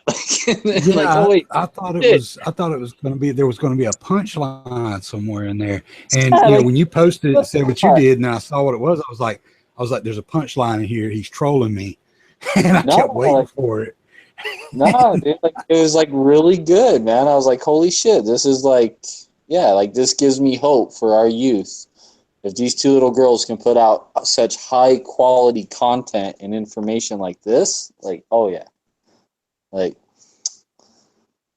yep, gives me hope for the future, man.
Why is it so quiet? I'm watching this kick-ass video.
Damn, those girls make some pretty good videos. Quality work, huh? Yeah. Fuck, dude. Like that's They edit out a lot. I mean, they edit out a lot of the dead space. That's weird. I mean, like, all right, cool. Yeah, they're doing a good job with it. They got the camera work is great. I mean, the camera's not shaking all around or doing weird shit, zooming in and out crazily or anything. And it's just it's really on point. And yeah, they do a really good job of editing it too. Yeah, that's pretty cool shit. Yeah, like that gives me hope for the future, man. Like they can do that kind of quality work,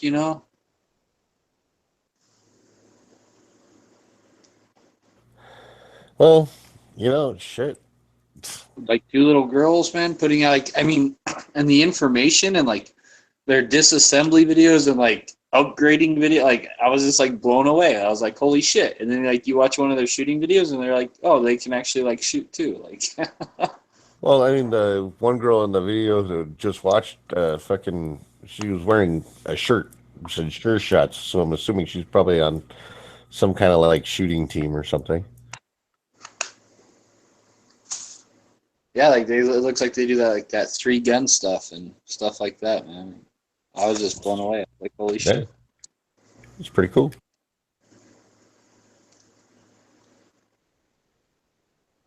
Like I literally thought it was going to be a joke and like really hokey and like, but it's like really high quality. I'm like wow. At first, like with the intro, I was like, is this like Big Gunner's kids or step kids?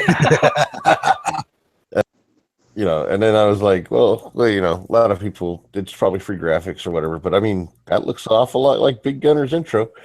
They get them on Fiverr. Like Fiverr has those intros for $5, and for $5, someone will make you like a custom intro for your YouTube channel. And they all basically, yeah, and they'll have a lot of similar music and like I know like 10 different YouTube, like probably more than 10 different YouTube channels that have like the same opening song as like I think what is it? Is it Matt like has like the song that he has for Never Enough? Oh yeah. Yeah. Yeah, like there's like a dozen YouTube channels that have that same opening song, like because it's free source, So like every time I hear a video starting up on YouTube with that song, I'm like, oh, that's a gun. This is a gun video.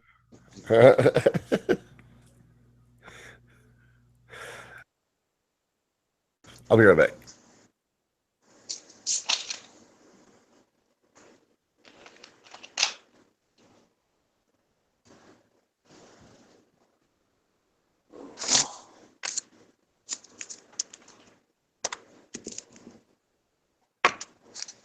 So I'm sitting here with my battery and my battery holder and no red dot.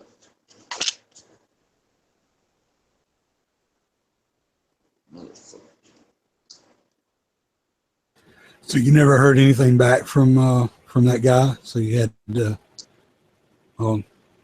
file a complaint, or you file him one tomorrow, or what? Yeah, I kicked ass on 2 different people today, man. I filed a claim on eBay for my aim point, and like in the little message thing, I was like, I want a tracking number like immediately to show that it's been shipped and it's on its way, or I want a refund. Like right now, because that was like my Christmas gift. Like, so like what the fuck? Yeah. And I ordered it like, almost 2 weeks ago now. It doesn't take that long for anything to get from California to here, especially like FedEx. Like, I mean. Well, Pony Express, it could have gotten there by now.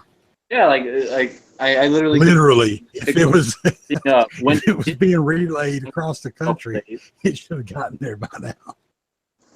And, and for such an expensive item with not giving me a tracking number right off the bat, and as soon as he marked it on eBay as like my stuff was shipped, I went to eBay and went and looked at it, and I was like, wait, where's the tracking number? Like, how come there's no tracking?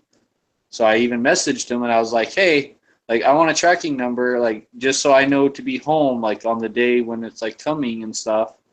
You know, so someone's here, so it just doesn't get left on my front porch or something. And he just messaged me back, and he's like, "Oh, don't worry, good sir. Like, your item is on its way. Like, it'll be there, like, on Monday." And I was just like, fuck, okay. Like, this guy's just, like, this Russian guy, barely speaks English, whatever, you know? So I waited till Monday, didn't show up. Waited yesterday, didn't show up. Waited today, didn't show up. And I was just fuck that.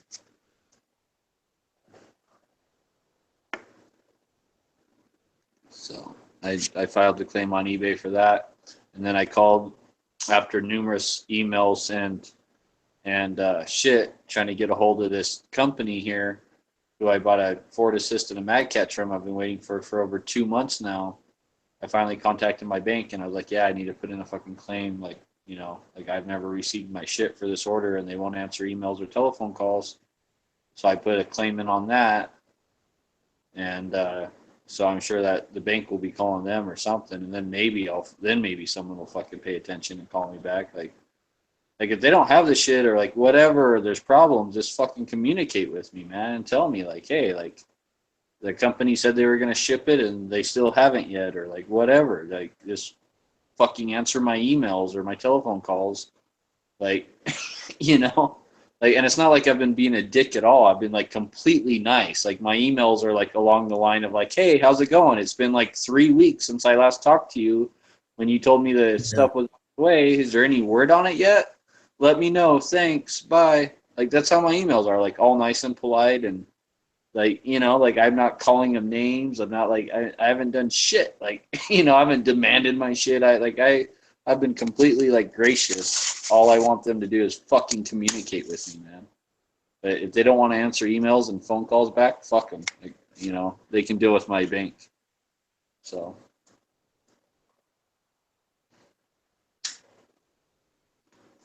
You know, like originally it was supposed to be 2 to 3 weeks. Like, you know, that's the time frame I told them I wanted it by. It was like 2 or 3 weeks, and they were like, yeah, we can make that happen.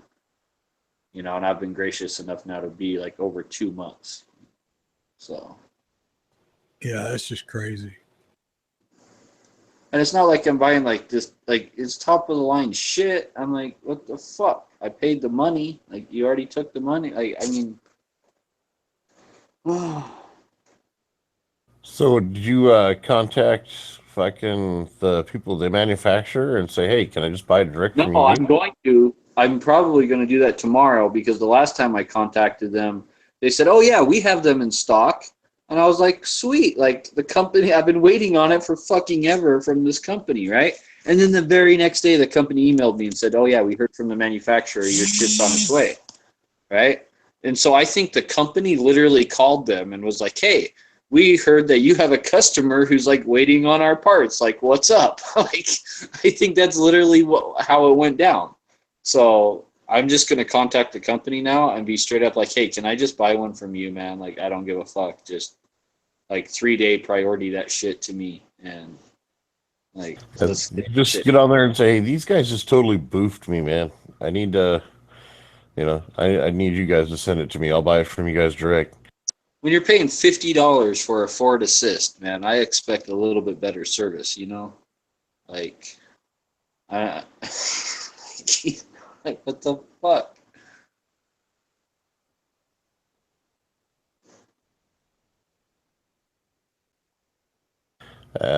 Shit. I'll tell you what, dude, after this, I'm never, ever going to, like, buy an aftermarket Ford Assist ever, except for maybe Strike Industries. like that's it. Like, ever, dude. I'm never going to buy anyone's special Ford Assist. Just don't buy from that fucking one place. Well, it's out of stock everywhere, though. That's why I had to buy from them. Is because literally, like, you know, they weren't like my first go-to place, but like every single fucking place had it listed as out of stock except for them. That's why I bought from them. And then I get a phone call like, oh, yeah, the item that that our website said was in stock isn't. And I was like, okay, well, like, can you get it? And he's like, yeah, I can get it. I was like, 2 or 3 weeks. And he was like, yeah, no problem. And I was like, okay, thanks, man. Just like send it when you get that shit. And that was over 2 months ago. So So that's why I've been being so patient, is because, like, you know, he did call me right off the bat and say, hey, like, we really don't have this shit. But then I was like, I figured 2 or 3 weeks was like a good generous time frame to get something like that. And then when I hear the manufacturer is like, no, we have that in stock. And then I'm like, what the fuck's the holdup? Like, what the fuck? Yeah, dude. Sounds like they just kind of fucked you. Yeah, and then this fucking big crazy Santa Russian motherfucker on eBay.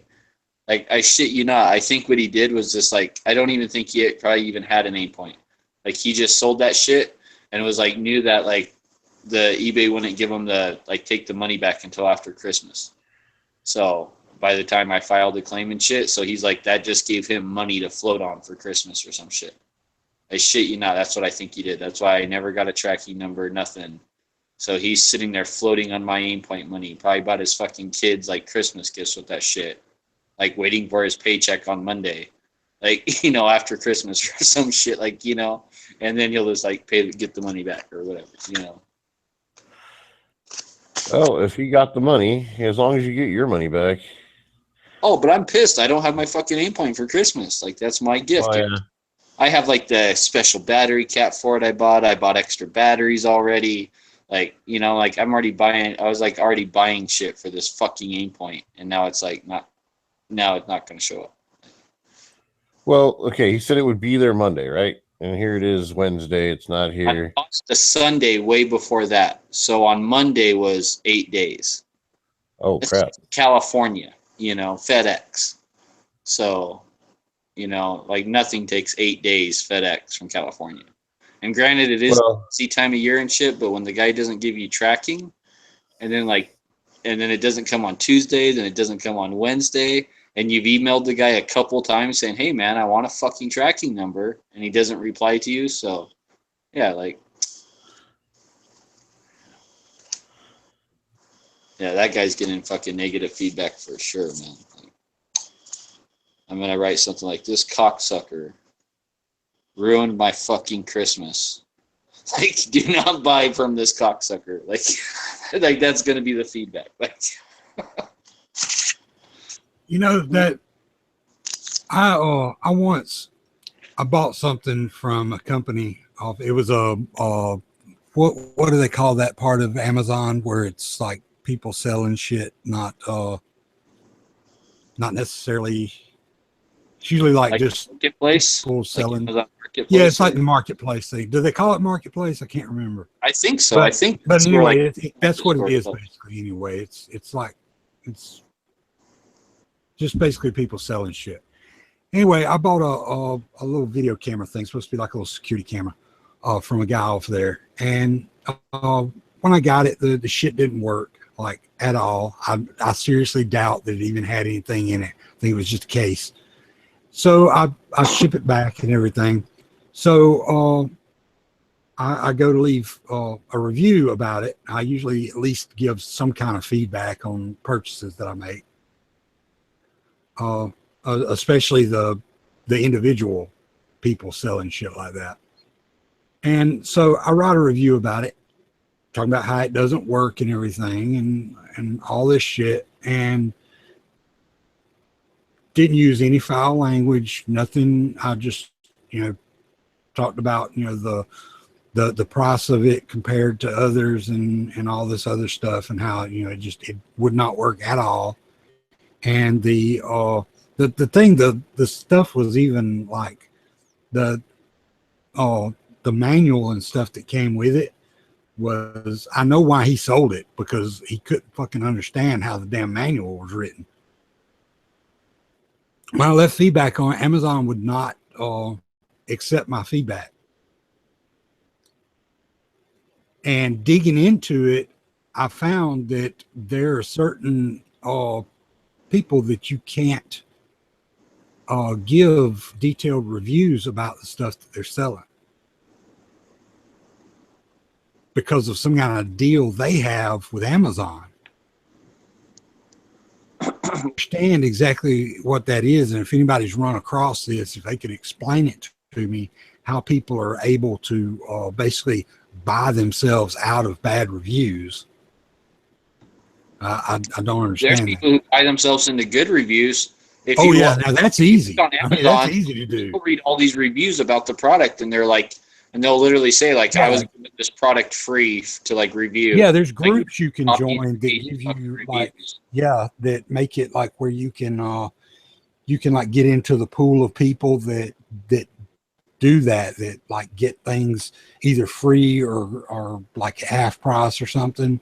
And they basically, these sellers will come out and say, you know, I need so many people and I'm going to sell this item at, you know, $1 shipping. And you get this thing that's, you know, worth like $50 or something. And all you have to do is, you know, give a review, and here are the rules for giving the review. And for the most part, I don't see anything in the rules for giving the review that say that you have to give them a good review, but you have to put that you have received this basically for giving a review on it. And Yeah, and the thing is, if you don't give it a good review, right? Like, then you might not be getting any more shit. Yeah, you might not get any more shit. Or if So you give these it, reviews, I literally was reading a review about a scope, and it sounded like a copy and pasted review for like a microwave oven. It was like everything heated up and worked normally and stuff, and I'm like, wait, heated up for a scope? Like, what the fuck are you talking about? Like, heated up, like. So I was just kind of blown away that. Yeah, and I've seen a lot of those. Usually when I go, if I go to buy something on Amazon, if I'm not sure of what it is, you know, other than the item itself, I'm not sure about that brand or whatever, I'll look down at the reviews and go through them. And then, you know, you get like 2 lines into a review. It's like, oh, this is one of those. So you skip down to the very bottom of that review, and it's, you know, I was given this item for free for my review. Not that one. Let's look at some more. And you know, you have to dig through and find the real reviews. And on some items, it's hard to do because there'll be more of those paid reviews, quote unquote, than there are real reviews. Yep. And on Amazon, what I've learned is I go to the seller. I click on a button that it'll always say, like, it'll show a price and it'll say from other sellers, like as low as this price from other sellers. And then I click on that button, and then it shows me all the other sellers that have that same item, and then it shows me their feedback, right? And sometimes these sellers will have 0 feedback, and I'm like, fuck that, I'll pay the $1 more from this guy who has like 4,000. Yeah. You know, and.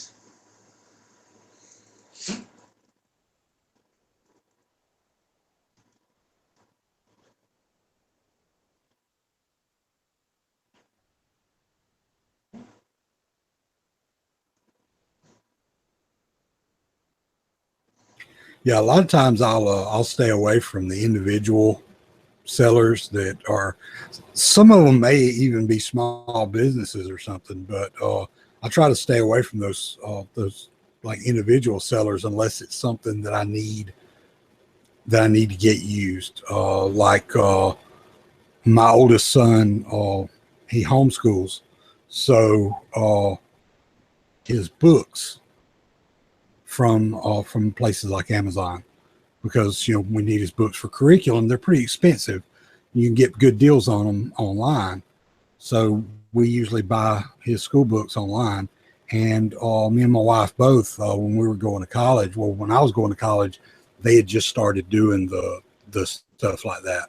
When the last time that I took college classes, they just started doing the Amazon Marketplace thing. Some of my books online. My wife, she bought all her books online from Amazon when she was taking classes, and the stuff like that is pretty good. Or if you need something, if you're just looking for something that you can't find anywhere else, but you're looking for something that is out of stock everywhere, it's not a very good place, because you'll find things that are hard to find. You'll find them at like 10,000% markup. Well, that's not good. Oh, it happens all the time. Anything that is like that, like if you have a short run of a book that they didn't publish that many copies of, or a toy, whatever the big toy is that season. I've seen this a couple of times. They had this thing this year. I can't remember what the hell it was called. Hatches out into something. It's like some kind of a robot toy or some shit. Those things, they sell for like $50. Well, there's several different ones. I think the cheapest one's like $50. But they were selling them on eBay and Amazon for hundreds of dollars because they didn't make that many of them. They didn't realize they were going to be as popular as they were. So they ran out of them too fast. And so people were trying to hunt them down, and there were none. So people were reselling them on Amazon Marketplace and on eBay, and they were selling them for $500-$600 a piece. Well, yeah, I guess that is fucking par for the course if you think about it. Yeah, well, yeah, that's to be expected out of something that's that, when it's that, there's not very many of it, and it's really popular. But you're going to expect things like that. But they do that with things when it's not rare, or there's not a limited quantity of them. Just go and look through the movie selections on there sometime, and you'll see something that they'll be selling one on Amazon, and it'll be this price with Prime shipping even. And then there'll be another one that's listed with an individual seller, and he's selling it for twice as much.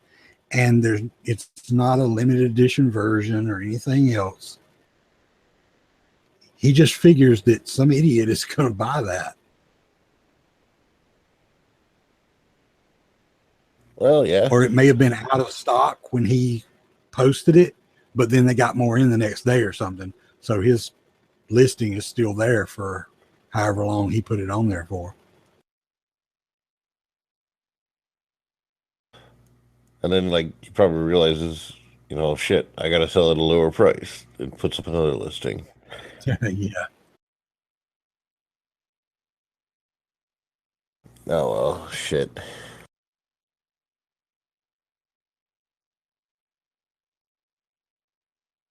Well, now I'm back on eBay looking at aim points, so. See if you can find that guy again. You go, look here, you motherfucker. Where's my goddamn aim point? Dude, I've already emailed them a couple times. Well, I emailed them on I emailed them last week, I think Tuesdays when he marked it that it was shipped. And so I emailed him last Tuesday when he marked it if it was shipped. I said, give me a tracking number, and he emailed me back and said, don't worry, friend, it's on its way. It'll be there Monday. And so I was like, okay, fuck it. Is this some dumb Russian dude? And probably barely speaks English. Fuck it, right? So I wait till Monday. I didn't get it Monday, so I emailed him Monday night and said, hey, my shit didn't come. Then it didn't come Tuesday. I emailed him Tuesday night. Hey, my shit didn't come. It didn't come tonight. I emailed him tonight. I said, hey, my shit didn't come. I'm going to file a claim. And then I went and filed the claim. So,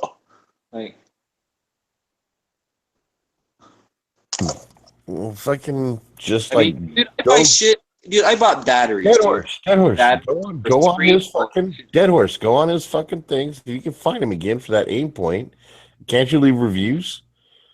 Oh yeah, and then type in the review. Hey motherfucker, where's my fucking aim point? It's been fucking 10 days. It still ain't here. You fucking asshole.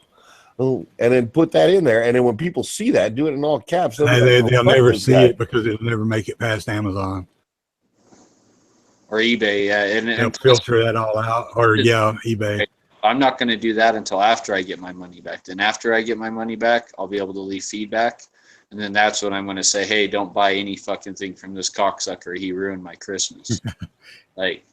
His name's Big Crazy Santa or something too. So that's the fucked up part. Well, what if he's sending it good feedback? He has 180 deals or whatever. Well, maybe he sent it out and it just got it was in that fucking big rig that got flipped over or whatever. I Yeah, mean, but he should have sent him a tracking number so he could see Yeah. that it was delayed or whatever. Dude, I just bought a $5 pack of batteries shipped, right? And it came with a tracking number.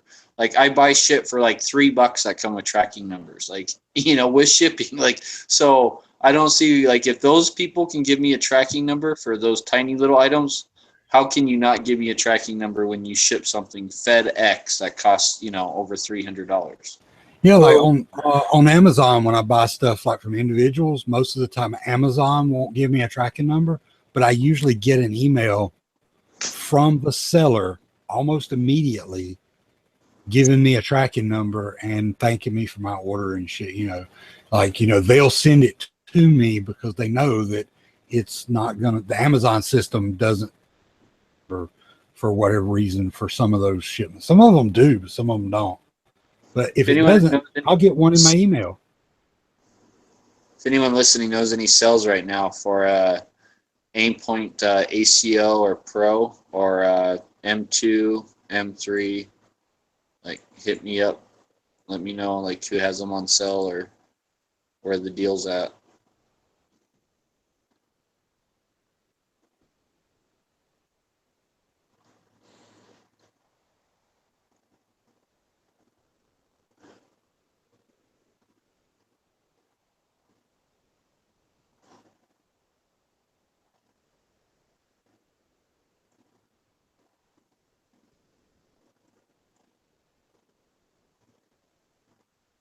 Let's see. Aimpoint.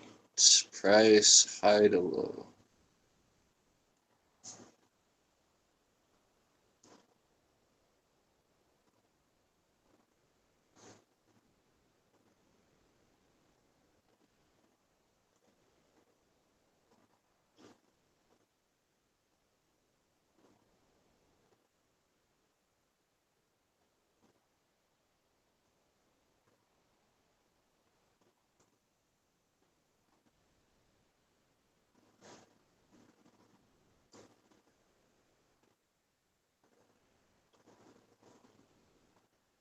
Genuine Aimpoint Comp M2. Aimpoint ACOs.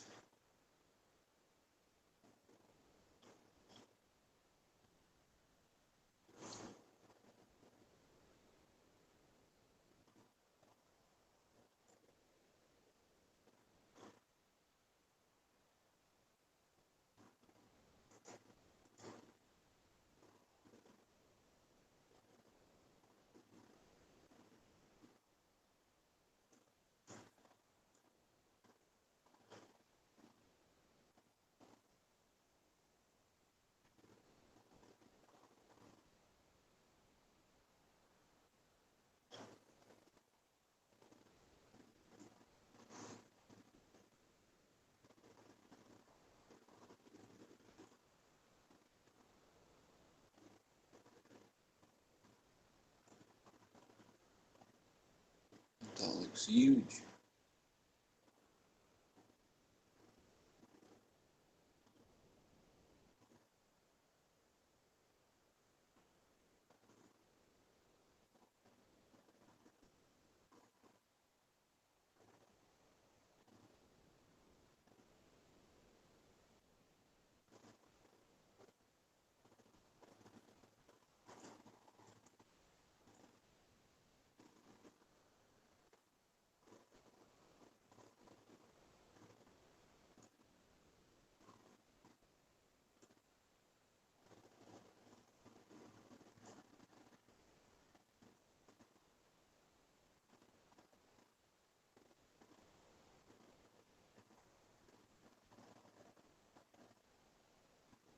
Missouri.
What's up, gentlemen? What up, man? Not much, just watching some YouTube videos.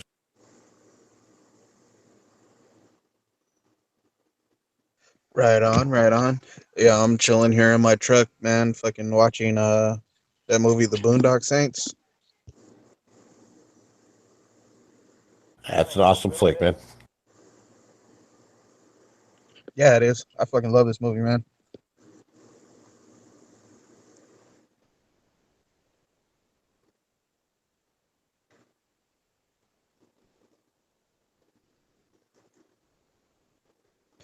So, Dead Horse, I'm sure you've seen the video that I posted, or the videos rather that I posted. But man, I went to sleep last night, or this morning rather, and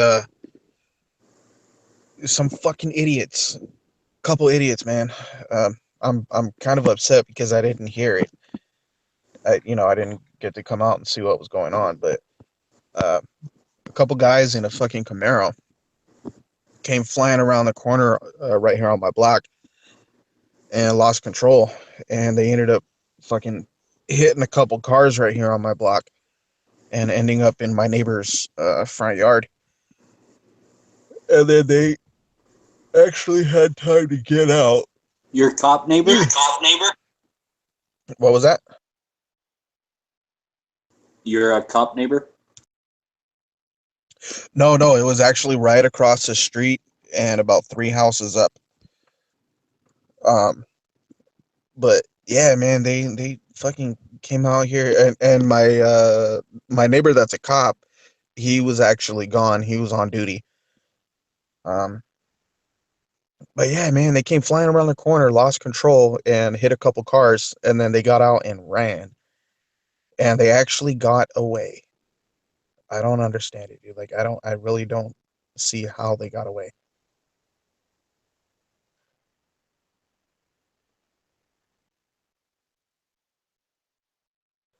But my brother and the neighbor, one of the neighbors, which live in one of the houses that were involved in all of it, the husband actually jumped in his truck, and my brother jumped in as well, and they took off and went and chased the guys. And they got a plate number and a vehicle description, so I'm sure they'll get caught.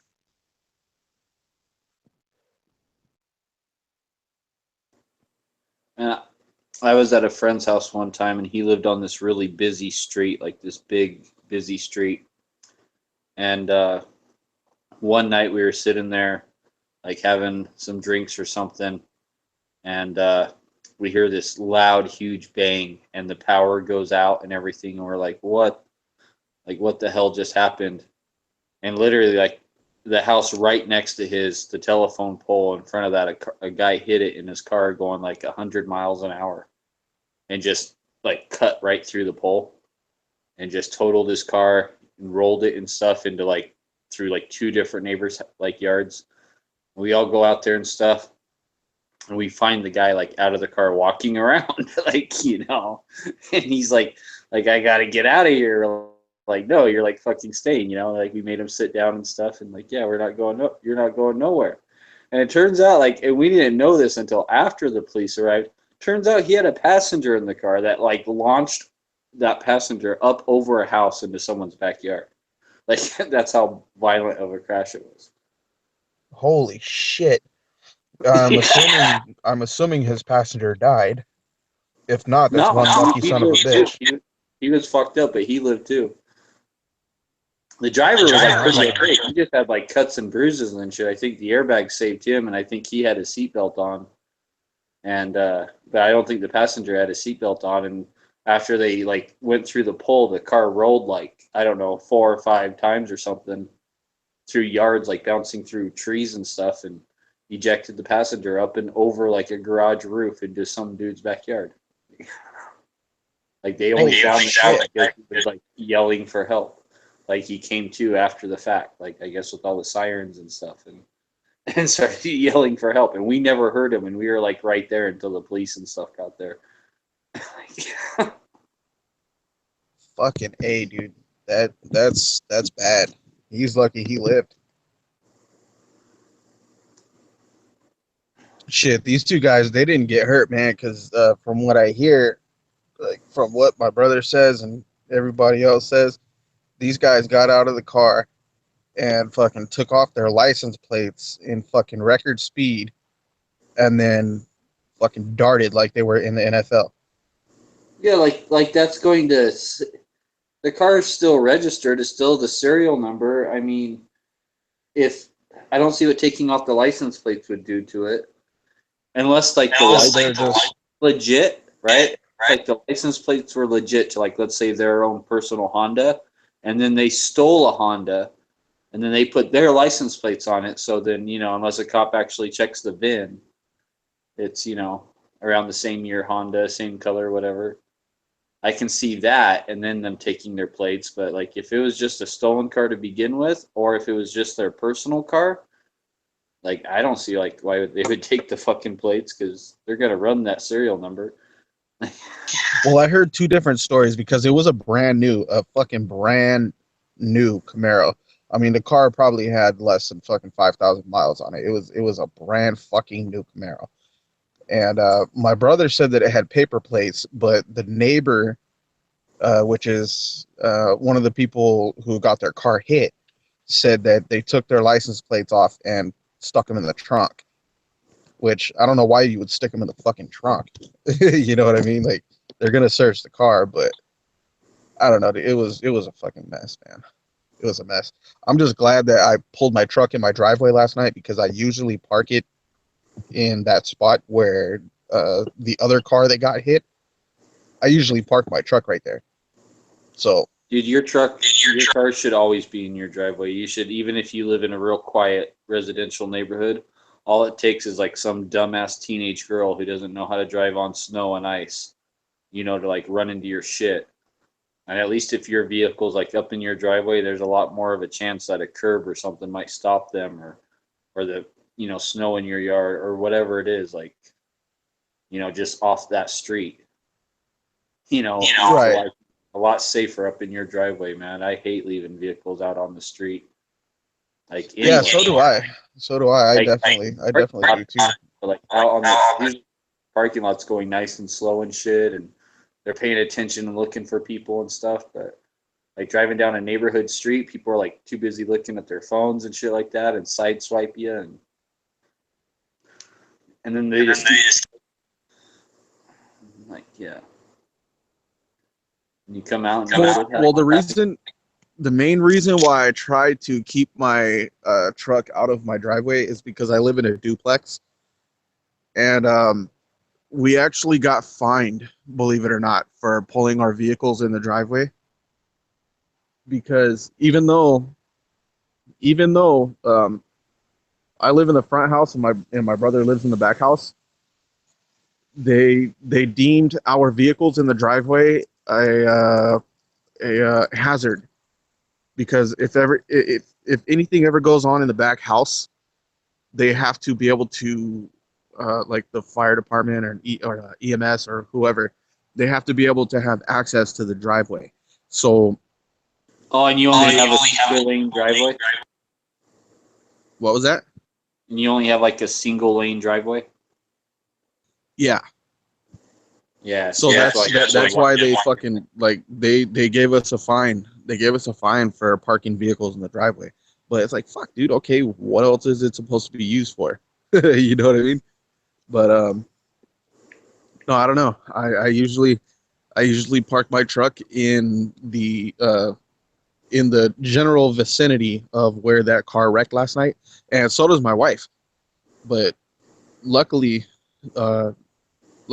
there was parking right in front of my house, so my wife pulled her truck in front of the house, and I usually leave mine out just because it's convenient, but I decided to pull it in last night, and fucking A, I'm glad.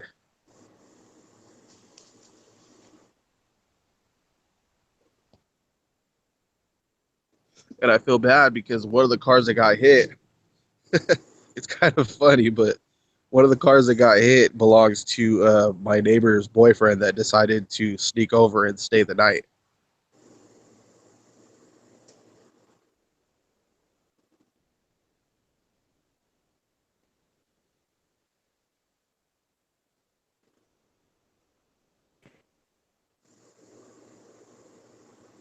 But like I said, it's all good, man. My brother and one of my neighbors, I was passed out, man. I was fucking snoozing. But one of my neighbors and my brother, they followed the two guys, and they got a vehicle description and a plate number, so they'll get caught. And not only that, you know, the car's registered to whoever wrecked it, so it is what it is. So was that a homeowners like group that fined you, or was it actually the police? No, it was the city. Yeah, I would have fought that. Because if you're paying taxes on that driveway, you have a right to park in it. Well, we did argue with them, and we did, you know, tell them, well, what the fuck, what's it supposed to be used for then? And they told us, because like I said, we live in a duplex, so yeah, they told us that it's used to pull the cars in the garages, which separate the two houses. The garages separate the two houses, and then they got us for that too. They told us that we can't have as much clutter in the garages because we need to be able to fit a vehicle in there. So that was another fucking way. Yeah, dude, like they completely fucking screwed us. Yeah, like yeah, dude, we got fucked so hard on that, man. It was ridiculous. Yeah, I'd be filing suit and be getting back taxes from the city for the taxes you paid on that or on that driveway and shit.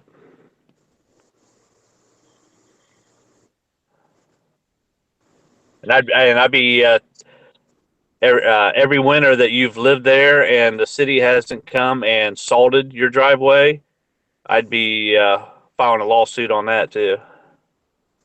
Well, I live in California, dude. We get fucking rain. Like, it's raining out here right now, but we don't yeah, we don't get snow. We don't. I mean, it's like today was fucking what, 65 degrees with rain, and like a fucking 0% wind chill. You know what I mean? So yeah, rub it in.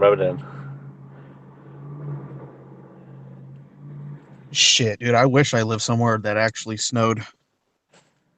No, you don't. Yeah, if you've Fuck never yeah, I shoveled do snow, too. if you've never shoveled snow, yeah, you don't. No, I've shoveled snow, dude. I lived down back and forth between Georgia and Alabama for a year, and it snowed. The only winter that I was there, it fucking snowed, and it was so awesome, dude. Like, it was, well, I mean, because me being a Californian, you know, like, I don't get that shit, you know, so it was awesome. I don't mind it at all. I like the change of seasons because just as I'm getting tired of the snow, I'm like ready for like spring and then summer, and then as soon as I'm getting rid of the heat, you know, then fall comes along and then winter, you know. So I really like an actual change of seasons. Yeah. You know.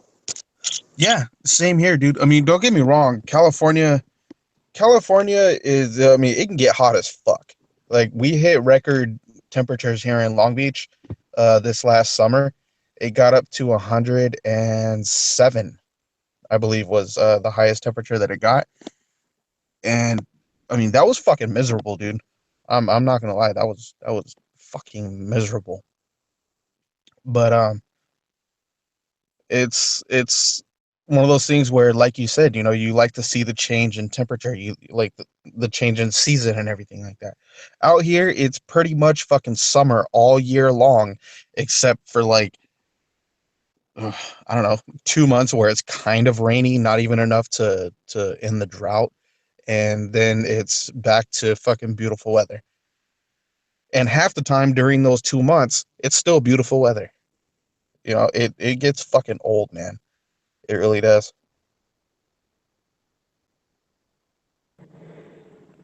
Yeah, I always like because I park both my vehicles out on the street, and during the wintertime, snowplow comes through and just completely blocks your vehicle in. That's always fun. Or takes off I your would, side mirror off the vehicle, just like by the snow can do that. Like the force of the snow and stuff, like can just like break through your window, take off your side mirrors, like fuck up your car by a snowplow just driving by it. The plow itself doesn't even have to hit it. Yep. I would honestly fucking love for that to happen. I know it sounds really, really weird, but I would love for my side window or my fucking mirror to get broken off just from the force of the snow.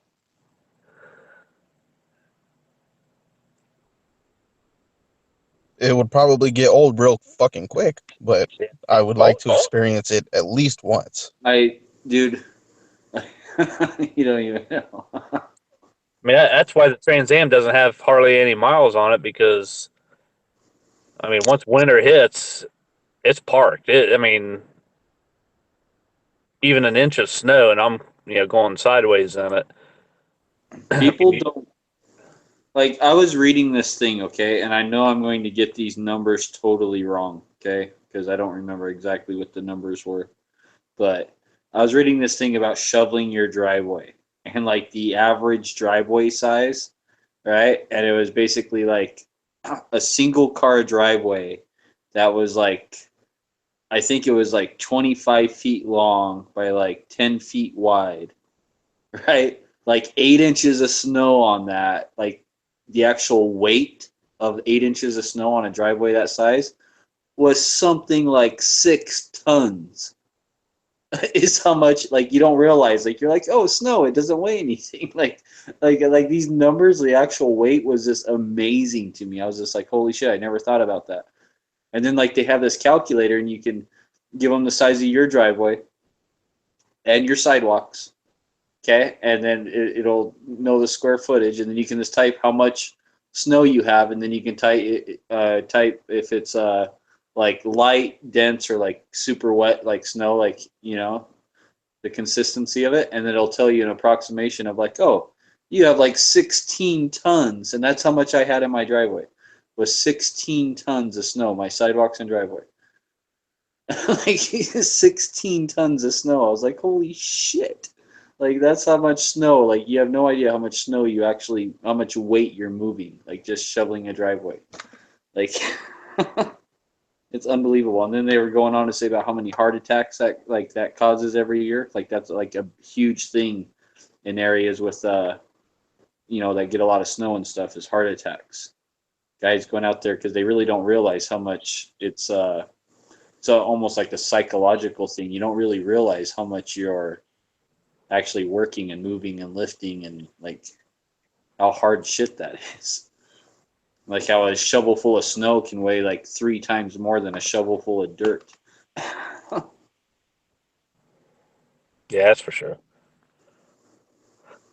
Yeah, there's things that's cool about the winter, but like I said, yeah, you get sick of it, and then you're like, yes, summer. And then as soon as like you're tired of the 100-degree heat, then it's like, yes, winter. Like, so that's why I like the balance. Is I don't mind it. Well, I'm tired of having fucking beautiful weather every day. It's the cold, it's the freezing my balls off part that I don't Well, like. you guys didn't get the fucking rain today? Because we got fucking dumped on. Oh, it snowed all day. Oh, wait, who are you talking to? I'm talking to you. Oh, okay. Yeah, no, we've definitely got rain, dude. It hasn't been too bad, but It started off like drizzle, and then it just turned into like a good downpour. Yeah, well, that's the same here, but I mean, the drizzle lasts for like 5 or 10 minutes, and then the downpour lasts for like 10 or 20 minutes, and then it just completely stops. And then a couple hours later, the same thing, same process. It did what it normally does up where I live. The street I live on turns into a river, and like I literally have to go around and then like take the short way into my driveway just because I don't want to run my car through a fucking river all the way home. So it wasn't bad. It's not like it went out of route too far, but yeah, I mean it's still raining. So Oh yeah, it definitely rains here too, and I live at the bottom of a hill, so my block, especially right here in front of my house, it gets flooded very, very easily. And I actually made the news one time because I took a picture of our mailman that was delivering mail, and he was up to his knees in fucking water, dude. So I told him to fucking, hey, give me a thumbs up so I could take a picture, and then I sent it into ABC7, and they aired that shit. This was like, fuck, I don't know. This has been a while back, but I'm still waiting for it to happen, man, because I want to drive my truck around in it. You know what I like to do when it snows a lot here? I like to build me a Rain Man. a Rain Man. Yeah. Yeah, unless you have containers to put all that rain in, it's not gonna happen. And besides, that's dangerous shit, dude. That's fucking dihydrogen monoxide. How could you want to be messing with that stuff? Exactly. Well, why do you think they give you umbrellas? I mean, like, Wait, what's a Rain Man? Yeah, ponchos and umbrellas and like waterproof stuff. Like, why do you think He's being a smart ass. He wants to build, instead of a snowman, build a rain man. Yeah. Like it's Yeah, have you ever built a Rain Man before? All right, copy that. Yeah, leave it to a dumb Californian to fucking build a snowman, literally. Like you can build a big ass snowman, and like, and you can build them fucking huge too, especially if you live somewhere that actually gets a lot of snow. You can build a huge ass fucking monster snowman, like this custom snowman to sit guard out of your house, and if you build it big enough, it can last like through the whole winter sometimes. So Yeah, I can remember the one blizzard we had in 77, 78. I went out and had tunnels all through the yard. I mean, actual tunnels that we could crawl through and everything else from all the snow we had. like, what were you, like 2? No, I was 8. Oh wow, okay. Shit, you're older than me? Yeah. Holy fuck. I had no idea. I thought you were younger than me. Yeah. I'm just so used to everybody being younger than me, with the exception of Bob and Dano. Well, I even think Dano's younger than me, actually. So No, Bob, Dana's 50 something. Oh, well, okay. Well, so Bob and Dano. Yeah, pretty much it, Yeah. Oh, and Tony. I got to get back in there, guys. I'll talk to you later. Later, brother.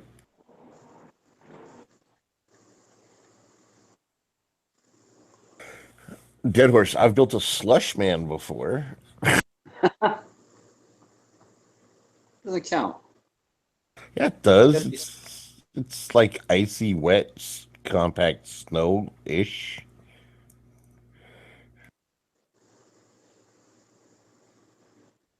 It's like a happy medium between a snowman and a rain man.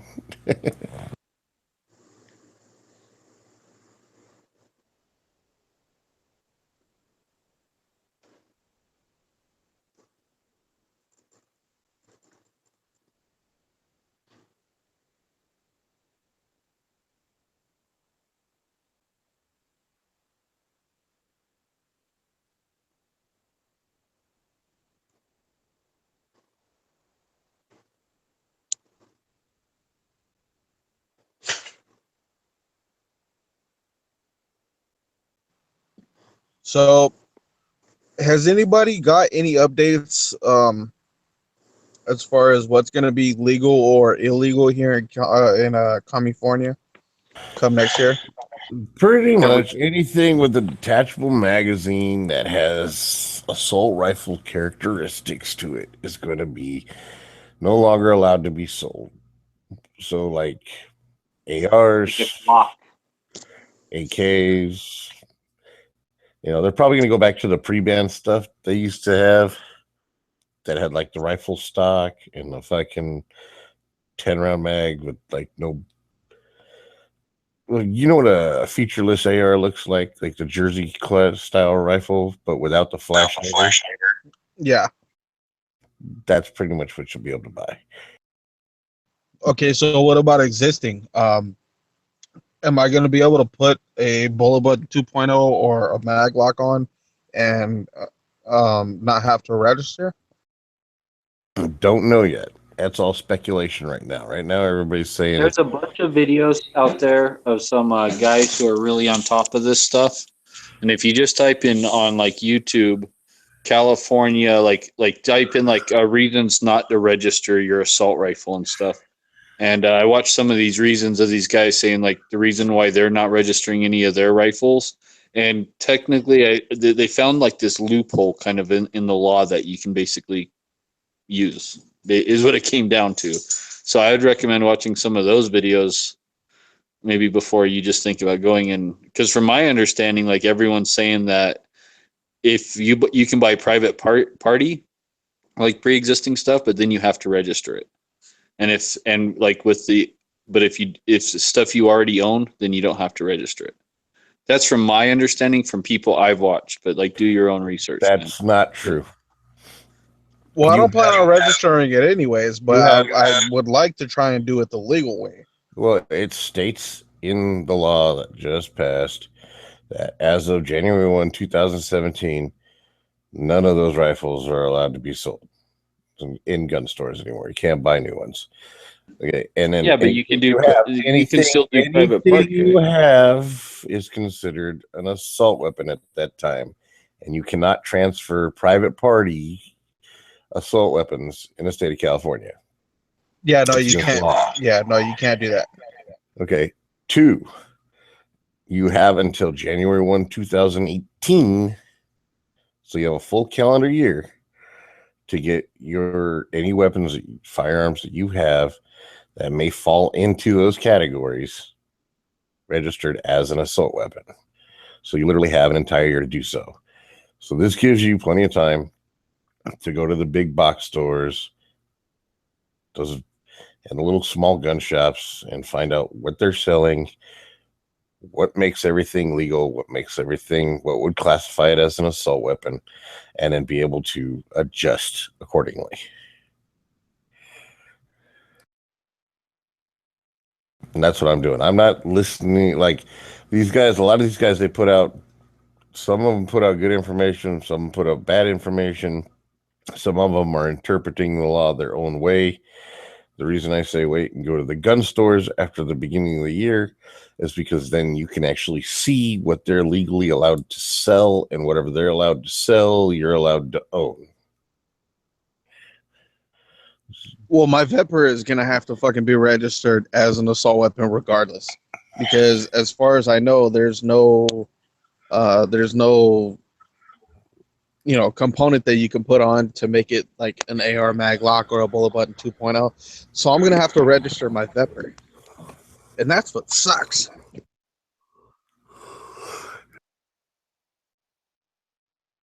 I don't know. Like I said, I was watching a couple different videos on YouTube of these guys have these like videos, like reasons why not to register, right? And they made some points. I'm not saying their stuff's valid. Don't get me wrong. I'm not like vouching for this or saying it's correct or anything. But like, if I was you, since you live in California, like I would actually watch some of those videos, and then because some of these guys they're not registering. The only point that is needed is it's infringing on the Second Amendment, and we shouldn't have to register them regardless. Unfortunately, the states have the ability to make laws more strict than, but not less than, the federal guidelines. So Yeah. state law is state law. So you can use that argument. You can go to court and you can try to win. No, I'll just get locked But- up. There's no point. Yeah, exactly. Why are you going to lose all your gun rights? So, instead of, you can still do that if you want, but you could also make your firearms compliant, California compliant too, while you do that. And that's just joining Firearms Policy Coalition and Cal Guns and shit like that. Not shit like that. Groups like that are going to be going after these laws. But in the meantime, read over the laws. You can look them up there. I've done a couple of chats on them. I think even Dead Horse was in on those, a couple of them. You don't have to go watch my chats. Those are long and they have a lot of personal opinion in them. But look up the laws, read them, and then go over it. Like it says, like the Bullet Button 2.0. And it was actually one of the things that was actually being developed before the Bullet Button came out and just kind of blew it out the water. It just turns out this is going to be a good thing. It locks the magazine into place so you can try and push the magazine release all you want, and it won't drop the mag until you pop back the pin and you break the rifle down. Then the magazine can drop free. That technically falls under the law because the law is described as you cannot have a detachable box magazine on any semi-automatic rifle, center fire rifle. I'm going to cue that without having to disassemble the weapon. And technically, by popping the pin and breaking it open shotgun style, you have disassembled. You're technically disassembling the rifle. It is not in a firing state. So that is a possibility.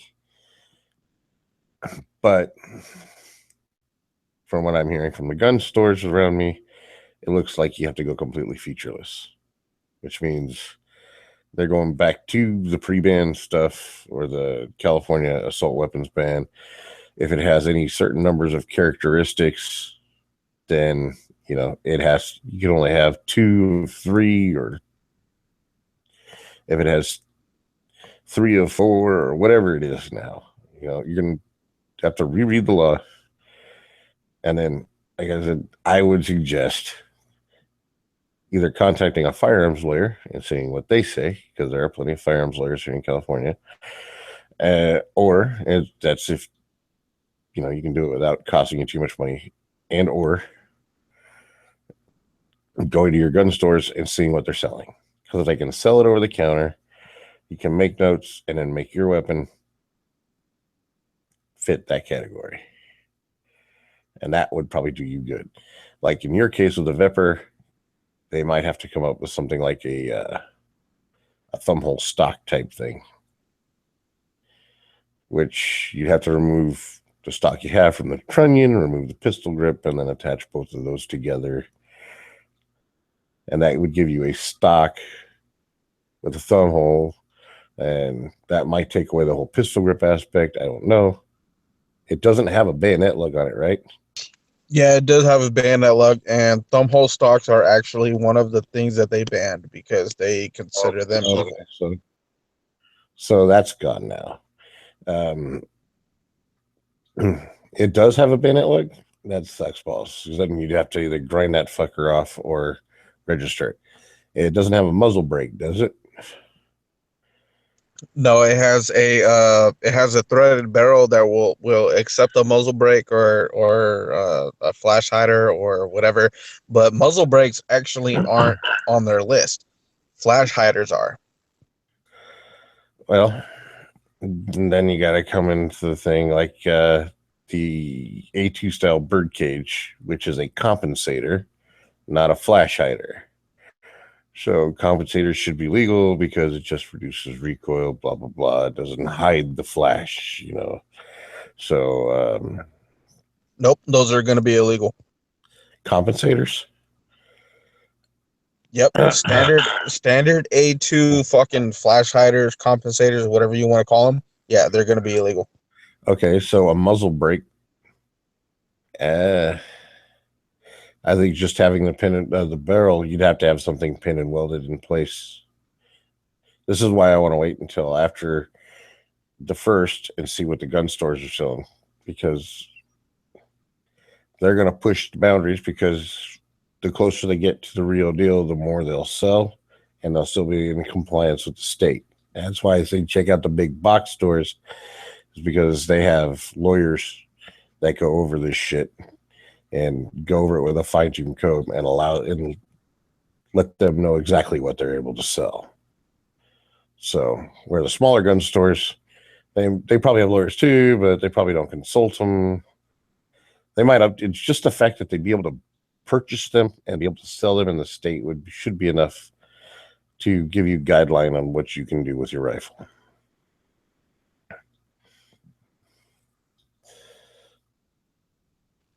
Right on, brother. I appreciate the input. I really do. Yeah, I mean, you can check out YouTube videos like Dead Horse suggested. Go for it. I mean, I'm not gonna say I'm not gonna look. I'm gonna look too, and then I'm gonna, it gives me something to do, like a compare and contrast to kind of thing. I'm gonna absorb the information, and then I'm going to apply it. So if I can do anything, and I don't even know what the big deal about assault weapons is, other than you can't really sell it to anybody else, and you have to use it at specific ranges. You already register it when you buy the firearm. So out here in California, you got to go through the fucking DROS process, and you fill out the 4473, plus you wait for a background. So, I mean, really,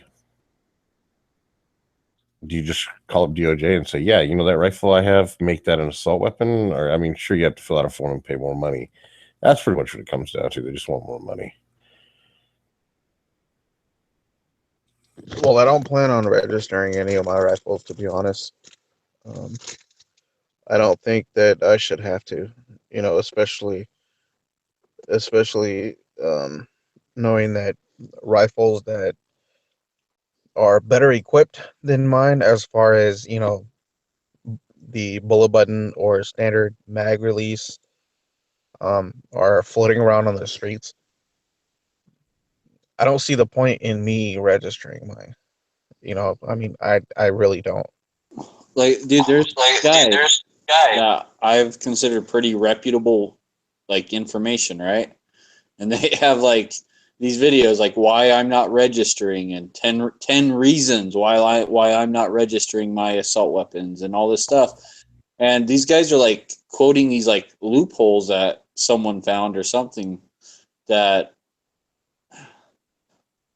I don't know, that say some different things, like I said, like they can basically get away with not registering it. So I'm not saying that's legit or anything, but it's something to maybe check out, because if there is kind of way to do it, that's awesome, right? Like, well, these guys, they are considered reputable.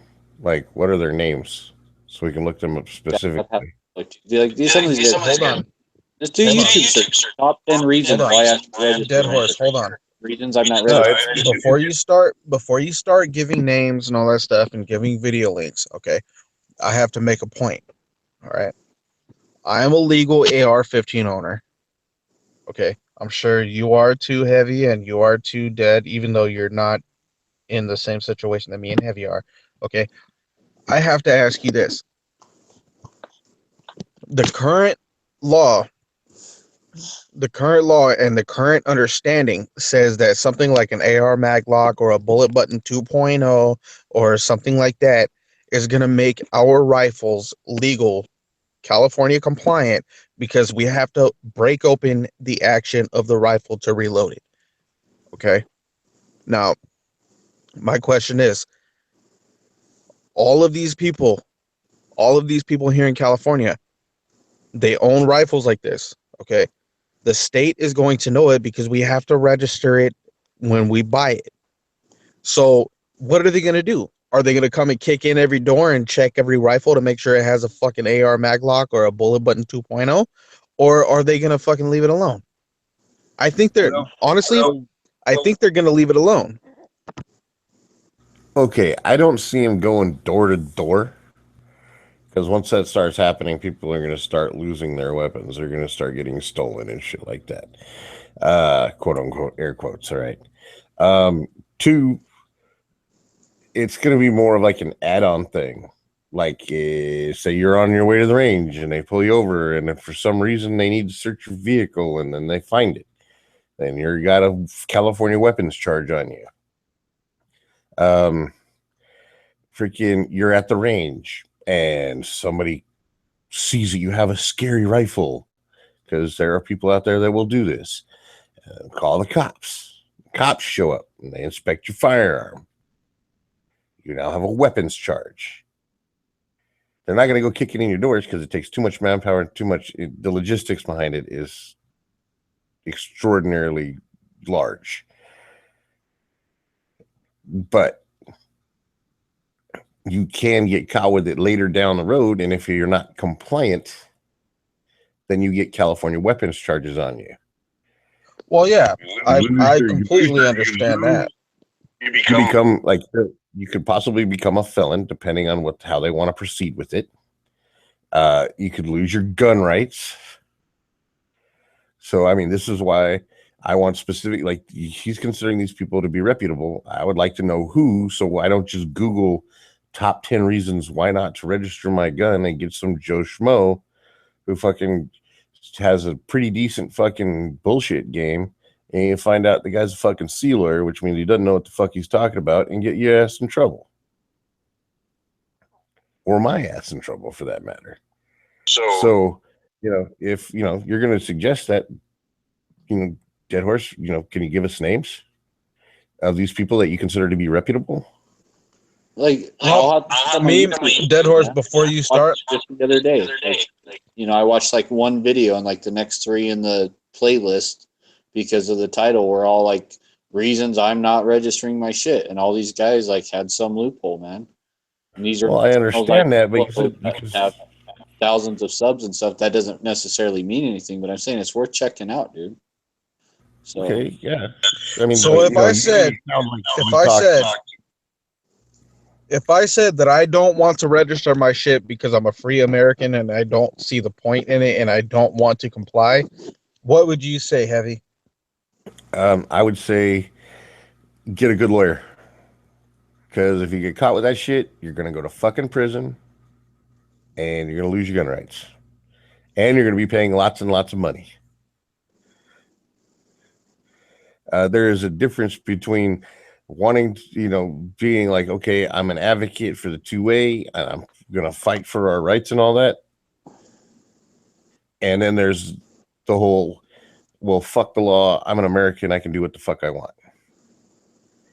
Because but it's not really, right there, but it's not really fuck the law.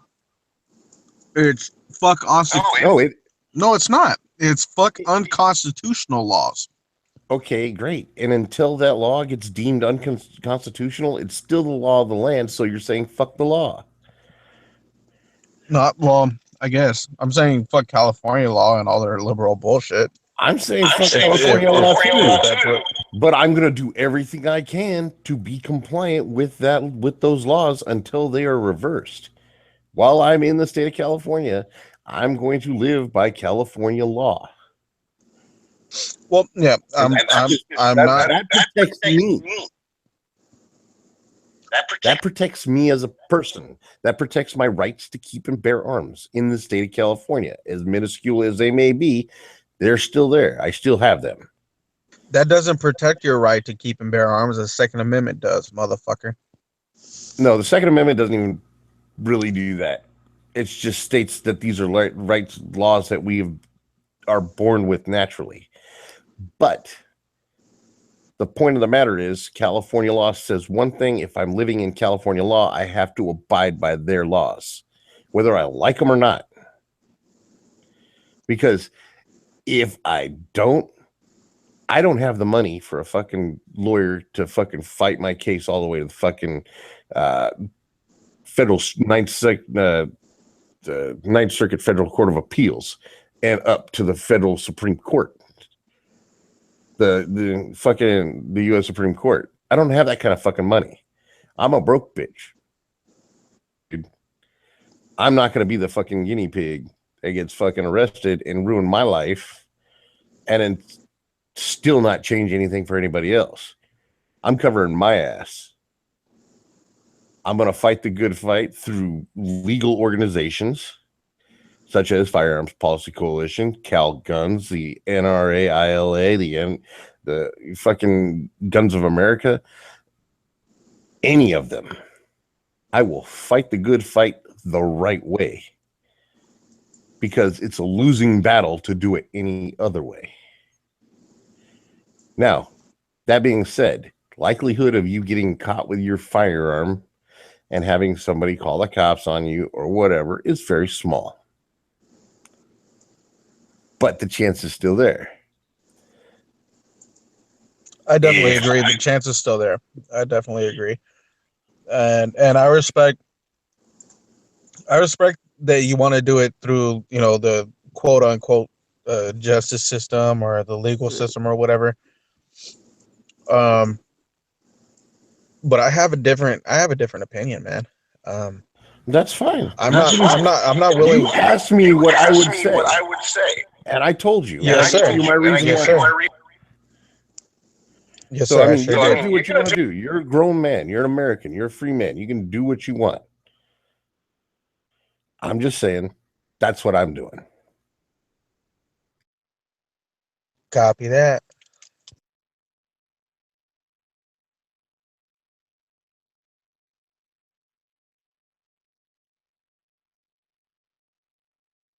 Either way, I hope everything works out with these fucking California laws, man. I can't stand this shit. As do I. What would be really awesome is if when Trump becomes president, he sends the fucking U.S. Attorney General down here with the Department of Justice, and they actually use the laws prescribed to them by the Constitution to make sure that they, fucking get rid of any unconstitutional laws. You know, force states to actually comply with the Constitution. I'm hoping the same thing. That's actually one of the things written into the Constitution, that the federal government is supposed to say, you know, hey, that's unconstitutional. You can't do that. You're infringing upon constitutional rights. And with recent decisions in the Ninth Circuit Court of Appeals, which is our Court of Appeals over here on the West Coast, you know, it can possibly be done. You know, fight them in court, do everything we can to get that shit overturned. Maybe people pull their head out of their ass, wake up, and fucking realize that we don't need to put another liberal dickhead like Jerry Brown in fucking office for the governorship. And then next time state assembly is up for election, or state house or the Senate's up for election, which I don't know how many years that is here in California. I should, but I don't. I think it's 6, just like federal level. But, you know, elect those fuckers out and put good people in, people that are more constitutional minded. But, you know, because, okay, here's another reason why I do what I do. Is because if those laws do change. All right, Heavy, you wanted names, okay? So here we go. Tactical California, how to legally avoid registering your AR-15 as an assault weapon in California. Avoid assault rifle registration with AR Maglock from Free California. Gun Guy TV, 5 reasons not to register your AR-15. You know, and some of these videos have 300,000 views and stuff. And I'm not saying they're right. So, you know, but if you just do a quick YouTube search of, like, you know, register your assault rifle California or something, a lot of these things will go up, and you guys should really listen to what some of these guys are saying, because apparently there is like a legal way not to register it. Apparently, like, that's just, you know, there's like a legal way where you don't have to register your shit. So I know, and there's like, yeah, that's the AR Maglock or the Bullet Button 2.0.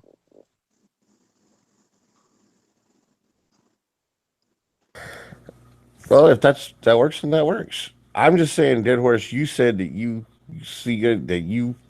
watch videos from guys you consider to be reputable. To me, that means they have never stood you wrong in the past. You trust their opinion because you follow them and I trust you, so I wanted to get your Like, well, input Gun on Guy this. TV, he's like the biggest one that I probably trust, right? Like that guy gets, you know, like 500,000 views on his videos and stuff like that. Has lots of subs. And he, like, just all the other content he puts out, it's like pretty legit. Like it's a good channel. So like he could still totally be wrong on this, you know what I'm saying? But then there's these guys who are actually in California, these like tactical dudes. Like one of them, he's a deputy. He's a California deputy. Deputy Matt is his channel and stuff like that. And some of these guys are putting out content saying like, you don't have to register it. Like, and you don't have, you know, and tell you exactly what you need to do so you don't have to register it.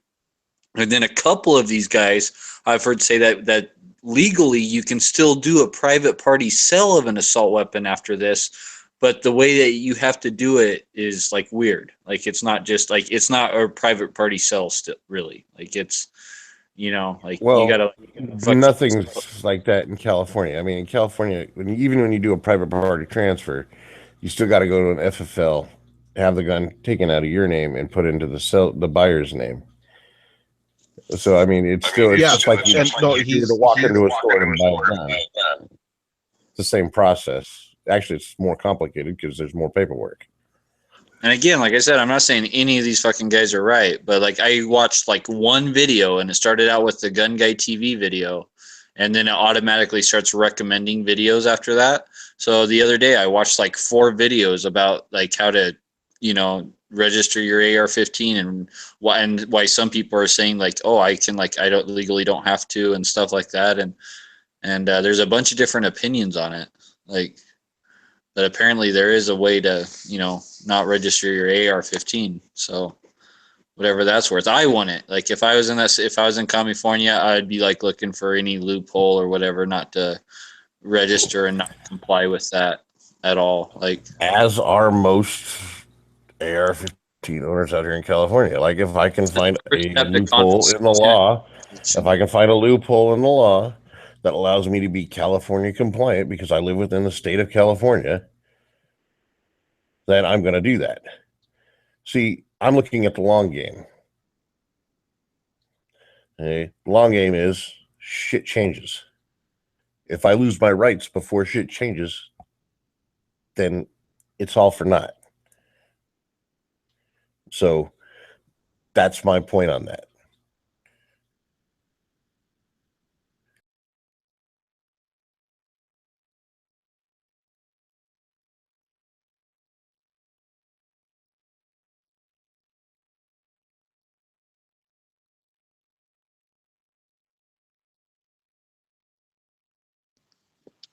I feel you, Heavy. I really do, man.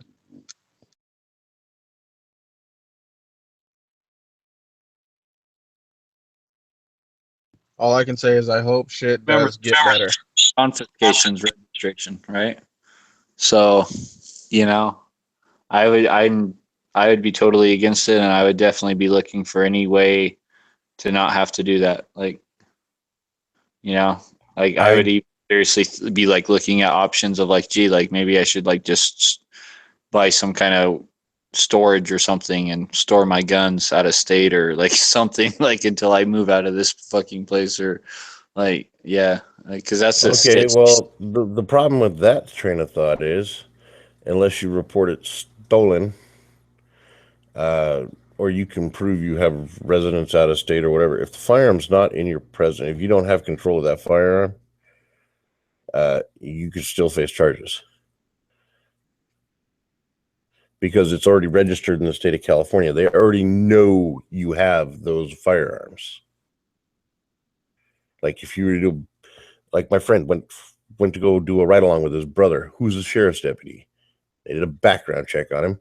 It showed every firearm he's owned, sold, whatever. They know.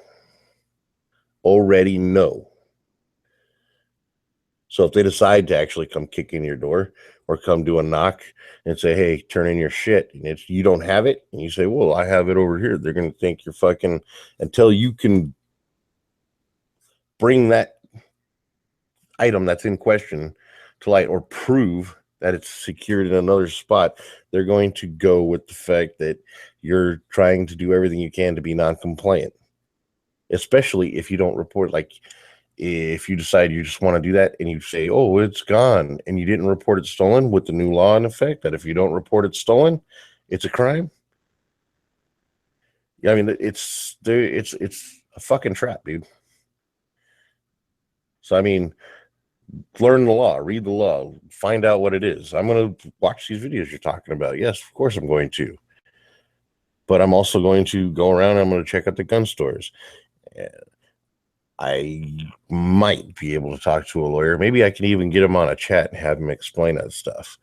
I haven't talked to him in a long time. I only met him a couple of times in some of the tactical training I did. But he's like the best gun lawyer in Southern California. The one guy I was that I watched the video on, and I even commented on his video, and he commented back to me. He was talking about like basically getting a firearms license, like a dealer's license, right? Like, you know, and be like an FFL dealer, but then like he needed some other license from the state of California too, because like it's not just the FFL. You actually need like a license from California to be a firearms dealer. Yeah, from the California Department of Justice. Yeah.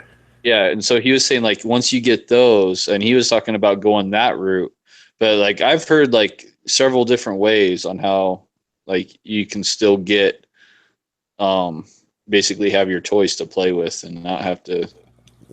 Cool. You know. Like I said, I'm gonna go over these videos. I'm gonna, you know, I googled them. They're right here. Boom. Starting with the top one, the 5 reasons not to register your AR by Gun Guy TV.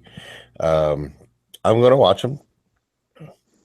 And I'm going to garner information, and then I'm going to fucking look over the law, and I'm going to actually, now that I think about it, I'm really going to try and contact that lawyer guy. You know, if I had a sport, I'd give you his name, but well, if you get a lawyer to fucking back you up and say something, you know, that's well, again, you know, it's.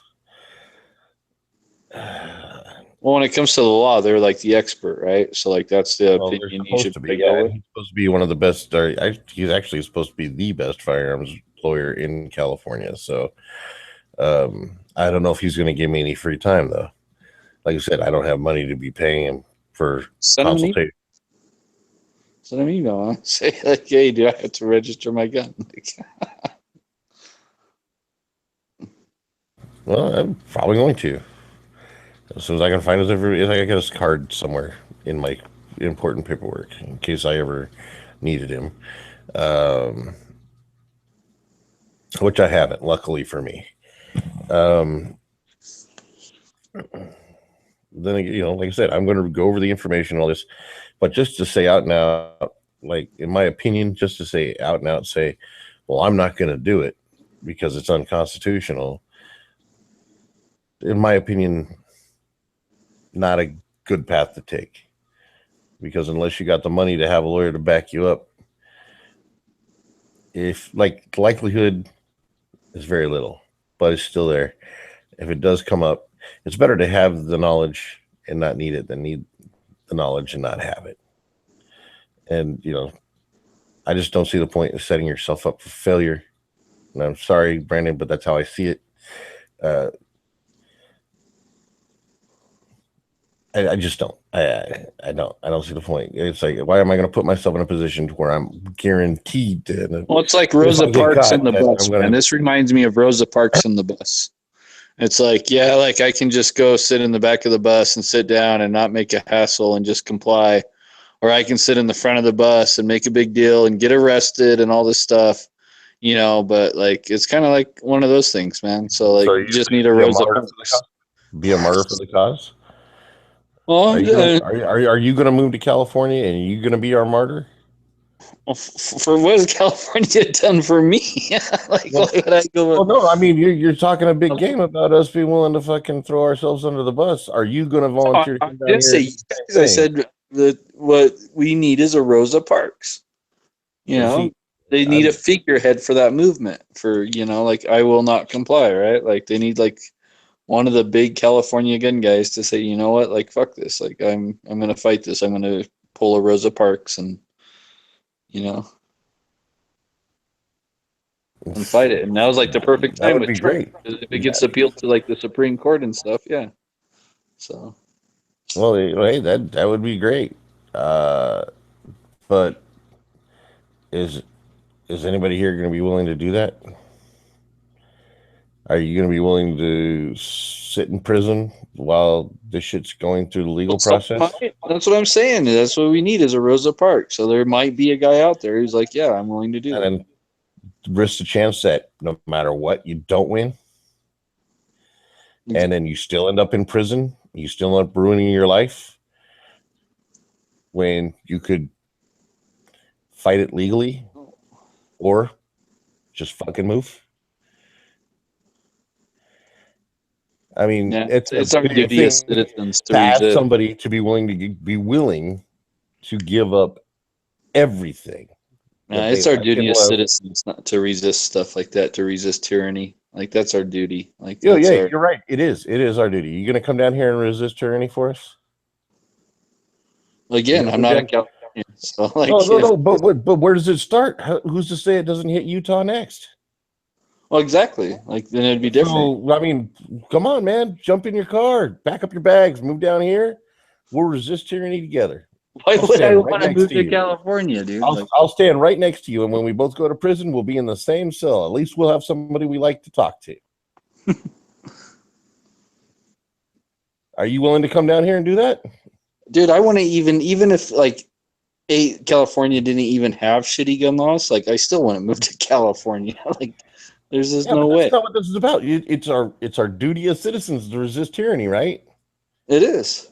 So come on down. On like a state level. Like it would be different if it was on a federal level. Okay. If it was It's okay on my for state, people in but California to do it, but you're not. You're talking a big game about resisting tyranny. It's our duty as citizens to do that.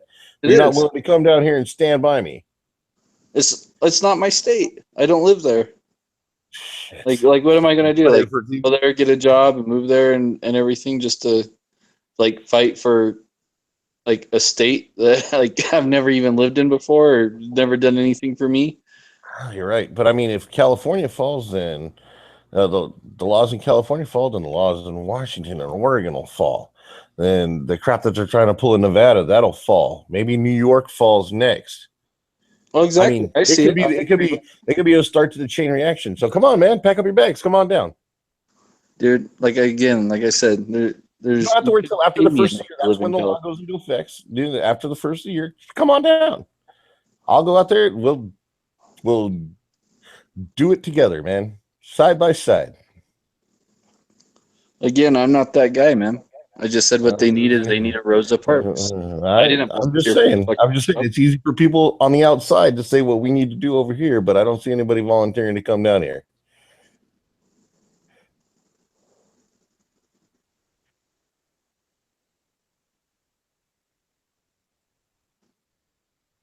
Still doesn't change the fact that they need a figurehead, that they need a Rosa Parks,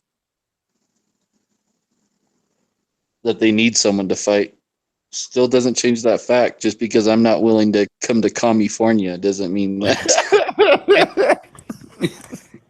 I'm just saying, no, it doesn't. You're right. We do need a figurehead, and we need a good figurehead.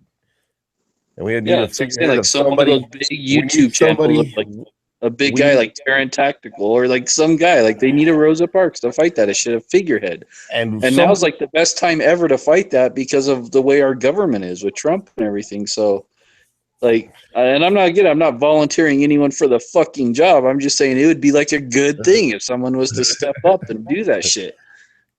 Like, It would be an excellent thing. It would be, but the likelihood of that happening is nil. It's going to take somebody of prominence, somebody with some kind of social outlet. Schwarzenegger, like, yeah, dude. Like Schwarzenegger's not any better than the rest of them, man.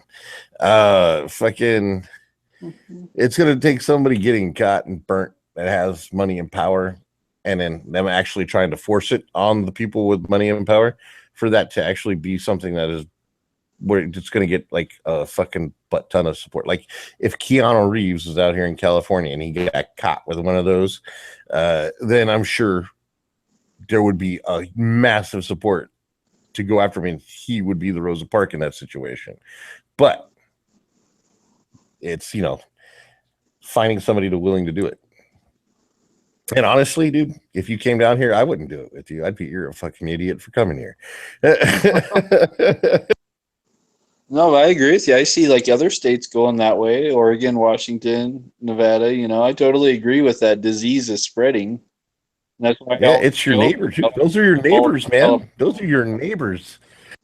You know, like that's why I always joke about building the wall around California before even Mexico. Like they need to start it in California and just continue it through Mexico. But you know, like I see that disease spreading and shit, and you know, like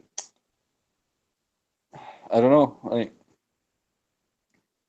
like even if it was in my state, I wouldn't want to be that figurehead guy. I wouldn't want to be that Rosa Parks. Like not even in my own fucking state, you know. So, you know, but I think it would be a good thing if like some main guy was to step up. Like, yeah, it can't be some whack job either. It's got to be somebody who's, well, it can't be like a Rosa Parks, like some poor black lady, like that's just a nobody, right? Like it can't be someone like that anymore. It's got to be someone that's like pretty influential. Like it's got to happen to like a Hollywood star to even make the news, right? So somebody with just some charisma, you know, just it could be a poor black woman as long as she's got charisma. Well, I guess she can make her plea on, you know, she can make her plea on TV and get all sorts of support. You know, the story could be heartening, you know, and disheartening and make people want to help. But, you know, the whole thing is everybody's like, well, I got mine. Fuck you. And that's why California is the way it is, because the gun owners won't stand up together. They're like, well, I got my shit. I don't give a fuck about you. And that's why California is the way it is, because nobody's willing to stand up. Nobody's willing to, you know, the gun owners aren't willing to unify. The gun owners represent 40% of the voting population. If we would stand up and go and just say, hey, stop this shit now, you know, a lot of the shit would get repealed. you know what I bet, dude? I bet after like the first month of that ban, right? I bet you there's like a fucking mass shooting in like California, like, and like, you know, and they'll use like a compliant gun, like, and then they'll be like, oh, look, it's not good enough. We need to restrict. Yeah, exactly. They'll come after everything at that point. So, I mean, this is why fighting it in the legal system is the best way. Let the lawyers do the fighting in the legal system. Fight through support, through activism, through social media, through, you know, organizations. Do it the right way. That's how it should. That's the only way it's going to get won. Unless all the gun owners decide to stand up and say, I'll stand right now. Let's go. And we all go. But 40 million gun owners, you know, or not 40 million, 14 million gun owners, fucking, they're not going to do that.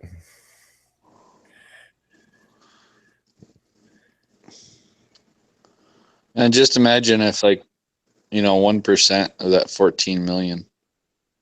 So that'd be like what, 140,000, right? Yeah, exactly. So, we couldn't even get that. We couldn't even get the signatures needed to fucking put a fucking goddamn shit. What do they call it? Whatever on the fucking ballot, a ballot measure. We couldn't even get the signatures for a ballot, and they extended it, and we still couldn't get the signatures. You know, I mean. So our only hope of salvation, because gun owners in California are treated like gay people and minorities in the 50s here in California, you know, our only hope is that we have, you know, we can actually use legal precedent to win this, get the lawyers to fight and do their jobs. That's why it's so important to donate to Firearms Policy Coalition, to donate to Cal Guns, to donate to the NRA ILA, to donate to Guns America. The IRA.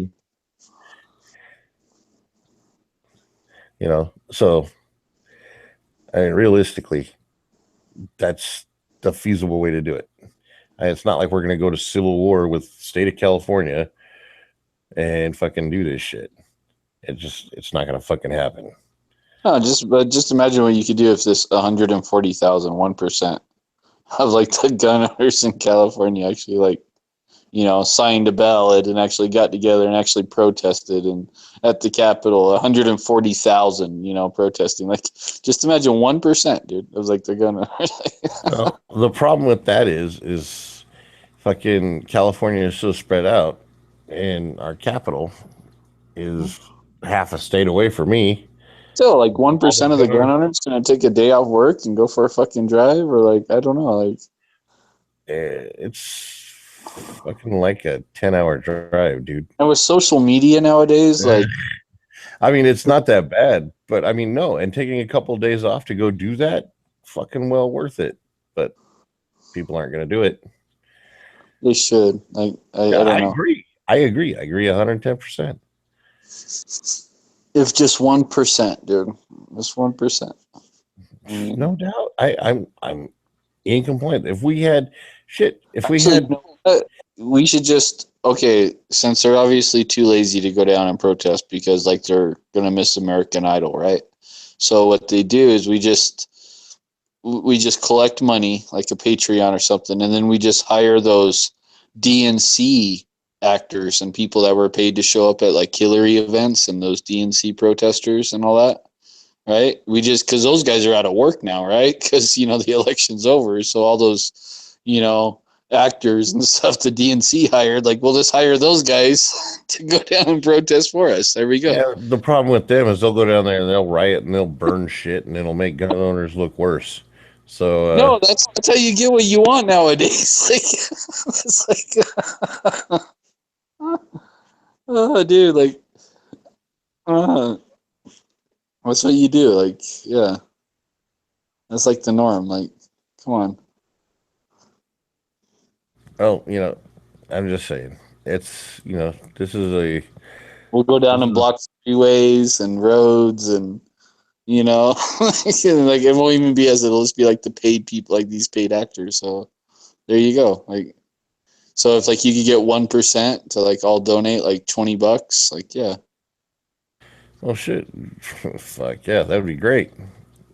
We could all pay like buy like a $20 gift card and like hand them out to all these people that show up.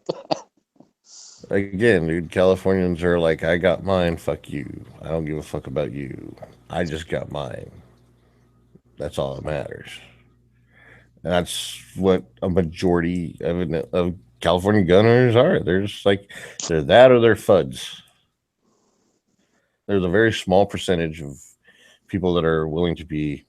I mean, you see them all over the place. They got fucking the Moa Navy fucking stickers and the fucking all the fucking pro gun shit, and like you can't get them to go to a gun store to sign a piece of paper to get a ballot measure put on the fucking ballot.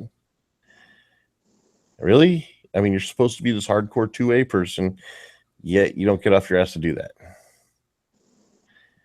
I mean, really? I mean, no wonder why we're at where we're at. And honestly, like I said, maybe if we got some outside help, like I said, you know, federal government comes in and enforces the fucking laws that they're supposed to. I'm not talking about government overreach. I'm not talking about anything else. I'm talking about powers that are actually granted to them in the Constitution. Come down here and force California to be constitutional compliant, then maybe gun owners will get some balls and stand up. Well, but right now they feel that they're fucking, they got to hide in the closet because if people find out who they are, they're going to get fucking, you know, destroyed. I would just tweet President Trump and be like, hey, come save California. Like, I would just tweet him on his Twitter. And well, go right ahead, dude. Like, I'm serious. Like, why not? Like, just tweet him. Trump and said, please save California, please. Like, yo, Trump man, what's up, brother? We need you to come down here and pull some of that Tangerine Tornado action. Save our asses. Yeah. He needs to live here. I'm pretty sure he, you know, respond right away. I'm just saying it kind of hurt. Like if you actually saw a message from someone that was like, you know. Well, no, I mean, shit, we all should do that. I mean, if every gun owner fucking Twittered him, yeah, tweeted him, whatever, fucking, and maybe he'd be like, "Hey, I got a hair up my ass to go take care of this now." Okay, You know? so you should start an Instagram campaign, right? On Instagram, and get everyone to like repost a picture explaining for like all of us to like, you know, hashtag Trump save California, or like come up with a clever hashtag, right? And then like, and we'll all and everyone will repost it, and it'll have that hashtag, and then it'll also be like, you know, we'll also tag Donald Trump in it and stuff. And if like, yeah, if he got enough tags and shit, I'm sure like the aide or whatever who like runs his Instagram would be like, because I'm sure it's probably not him, like he just probably approves what goes on it and stuff, but I'm sure like there's some aide running it, right? So like then like the aide's like, hey, Mr. Trump, you know, there's like 1 million people like tagging you to begging you to save California, like you know, like he'd probably be like, what happened, an earthquake? Like, no, Well, like they were like, let's come up with a good hashtag. Like what? Hashtag 2A help in Cali. now you gotta have his name in it. He's kind of like that. Like for him to be a part of that, like yeah, you gotta have his name in it. So whatever the hashtag is, it's gonna have to have the word Trump. Okay, hashtag Trump 2A California, or hashtag Trump 2A Cali. Trump make California great again. Like I don't know. Oh, because he's gonna be doing that anyway. We got to be gun specific. We got to be 2A specific on this. Yeah.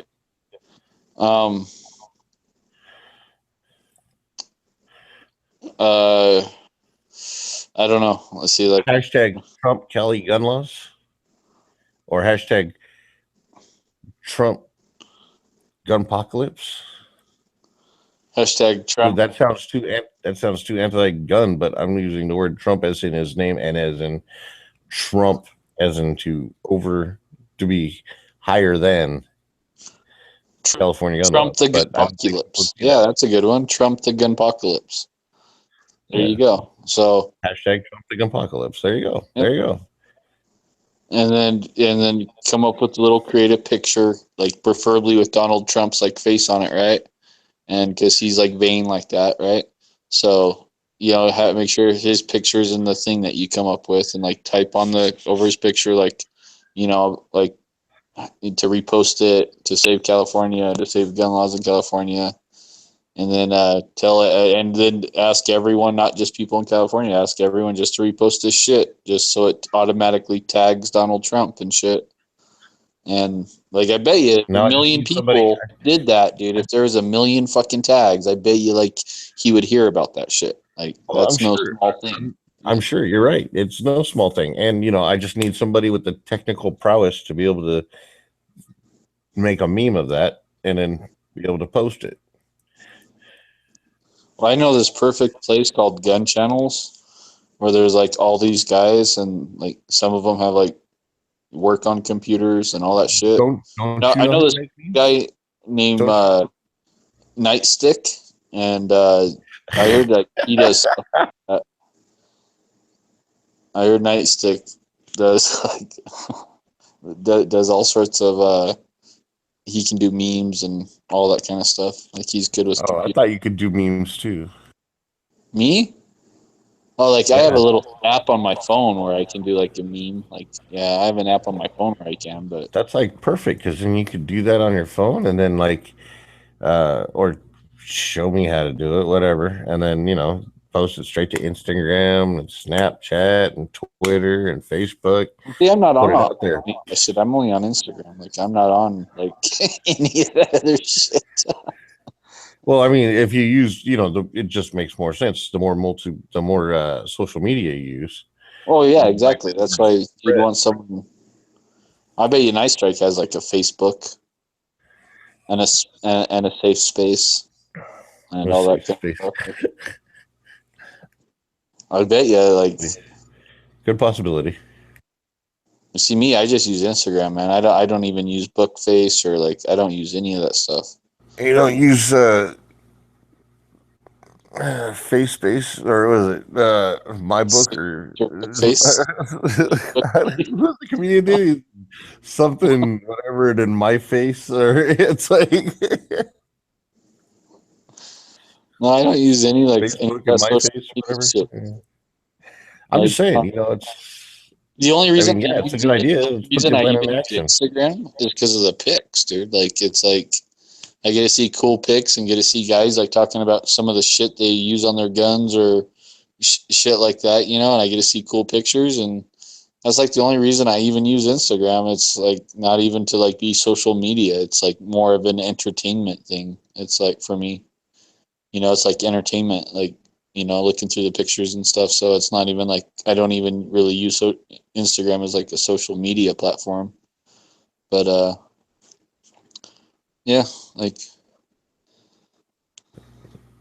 Neither do I really. I just well, I didn't can post make you a a lot of meme, but I pictures. bet you, dude, I'm telling you, like Nightstick or It's what? why'd you call him by his real name, or has he pissed you off recently?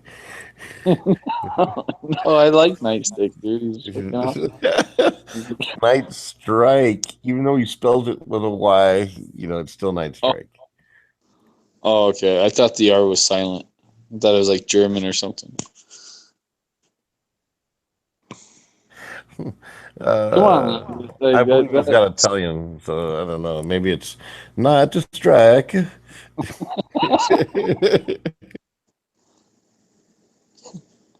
Well, I used to thought I thought it was like Night Streak at one point. I was like, oh, Night Streak, and then He runs around naked at night. Is that what you're saying? I thought he was like a fan of the Flash.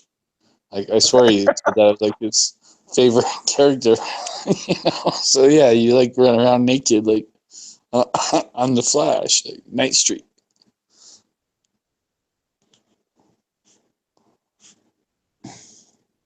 Speaking of Night Streak, where has he been at? I haven't even seen him. He was in Matt's chat today. Oh. And he goes to bed early now or something. I don't know. I think around because it's like by the time Matt's chat's over here, he's like 3 hours ahead. So it's like midnight there. So I guess he gets his milk and cookies and either plays video games or goes to bed or something. I don't know. He's in South Carolina. That's all I know. Well, I think it has to do with more like it gets dark earlier and vampires can't be out in light, right? Because it burns them. So, like, yeah. So. If it gets dark earlier, he'd be able to get out and be Oh, a because vampire it's dark, he's out hunting his prey and shit. So. Oh, that's true. Okay, yeah. So that's why he's only around when it's light. Like, so in the summertime, he can like hang around later, because he's just inside doing nothing, waiting for it to get dark out, so he can go around with Night Stalker and Night Stalker and Nightstick, like going around, like picking up hookers. So Night to Strike, Nightstick, and Night Stalker all hang out together, but they're the same person. No, Night Stalker's like myself and Irene. No, Night Stalker's the other guy. You know, the guy who rides the motorcycle. Oh no, that's Night Prowler. Night Prowler. But Night Stalker Prowler, yeah, I guess so. He was on a night too. He's in Kansas now. Yeah, I saw him the other night looking around, like driving around looking to pick up hookers to like dismember. I was like, oh, that's sweet. So he drives all the way to freaking Utah to pick up hookers? Yeah, like no, to Kansas. He drives all the way to Kansas, and he's like, dude, like you can't keep picking them up from the same corner. That's just stupid. Like you gotta, like you don't do that on your home turf, right? Like you drive all the way across country to a different state. And you're just like talking to your buddies, and you're like, oh hey, like yeah, I'm just here on business or whatever, and you know, oh look, there's one. Like, I'm gonna start calling you Dead Horse Dexter. This sounds like this is what you do on your free time. No, never, dude.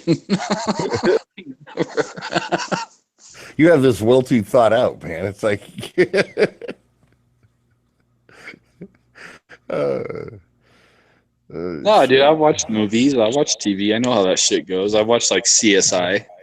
Like I know, like you got to be like a truck driver, so then you can just drive around the whole country, and then you like grab someone from one state, you leave their body in a different state. Like that's the best way to do it.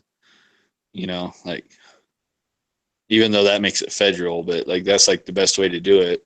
And then the you never DOJ get can caught. like track It's like you. all the and- crimes are like unrelated, right? Like they don't know there's a serial killer. Like if you keep grabbing from the same area, then they're gonna be like, oh shit, like all these hookers are showing up dead.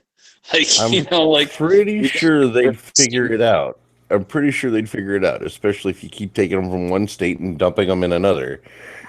well, that's And what if they you're a find. truck driver, the DOT can just track your fucking, like, they can go through your records, companies, and say, okay, who's been going from this date to this date to this date to this date at these days? Dude, all serial killers are truck drivers, pretty much, dude. Like all the ones they haven't caught. Like I watch TV, dude. Like all the good ones. I've seen documentaries about that shit. Like they'll drive around. They'll have like a freezer in the back of like they'll have like drive a freezer truck. Then they can like keep the bodies fresh and shit. Yep, and then they'll freeze them for months and months and months. And then when they dump them, there's like it's like a fresh body, and they're like, oh, this person died yesterday, but like really it was like a year ago. So they don't put two and two together, man. See, like you gotta.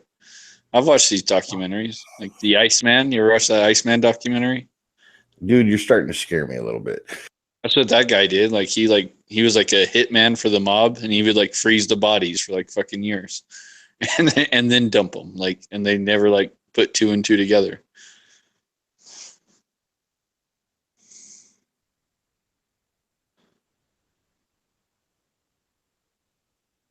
No, but that's why you don't ever take a ride from a truck driver, man. Like like if you're hitchhiking and a semi truck pulls over, man, you just like wave at him, like keep going. Like no, like put your thumb down, dude. Like no, like Actually,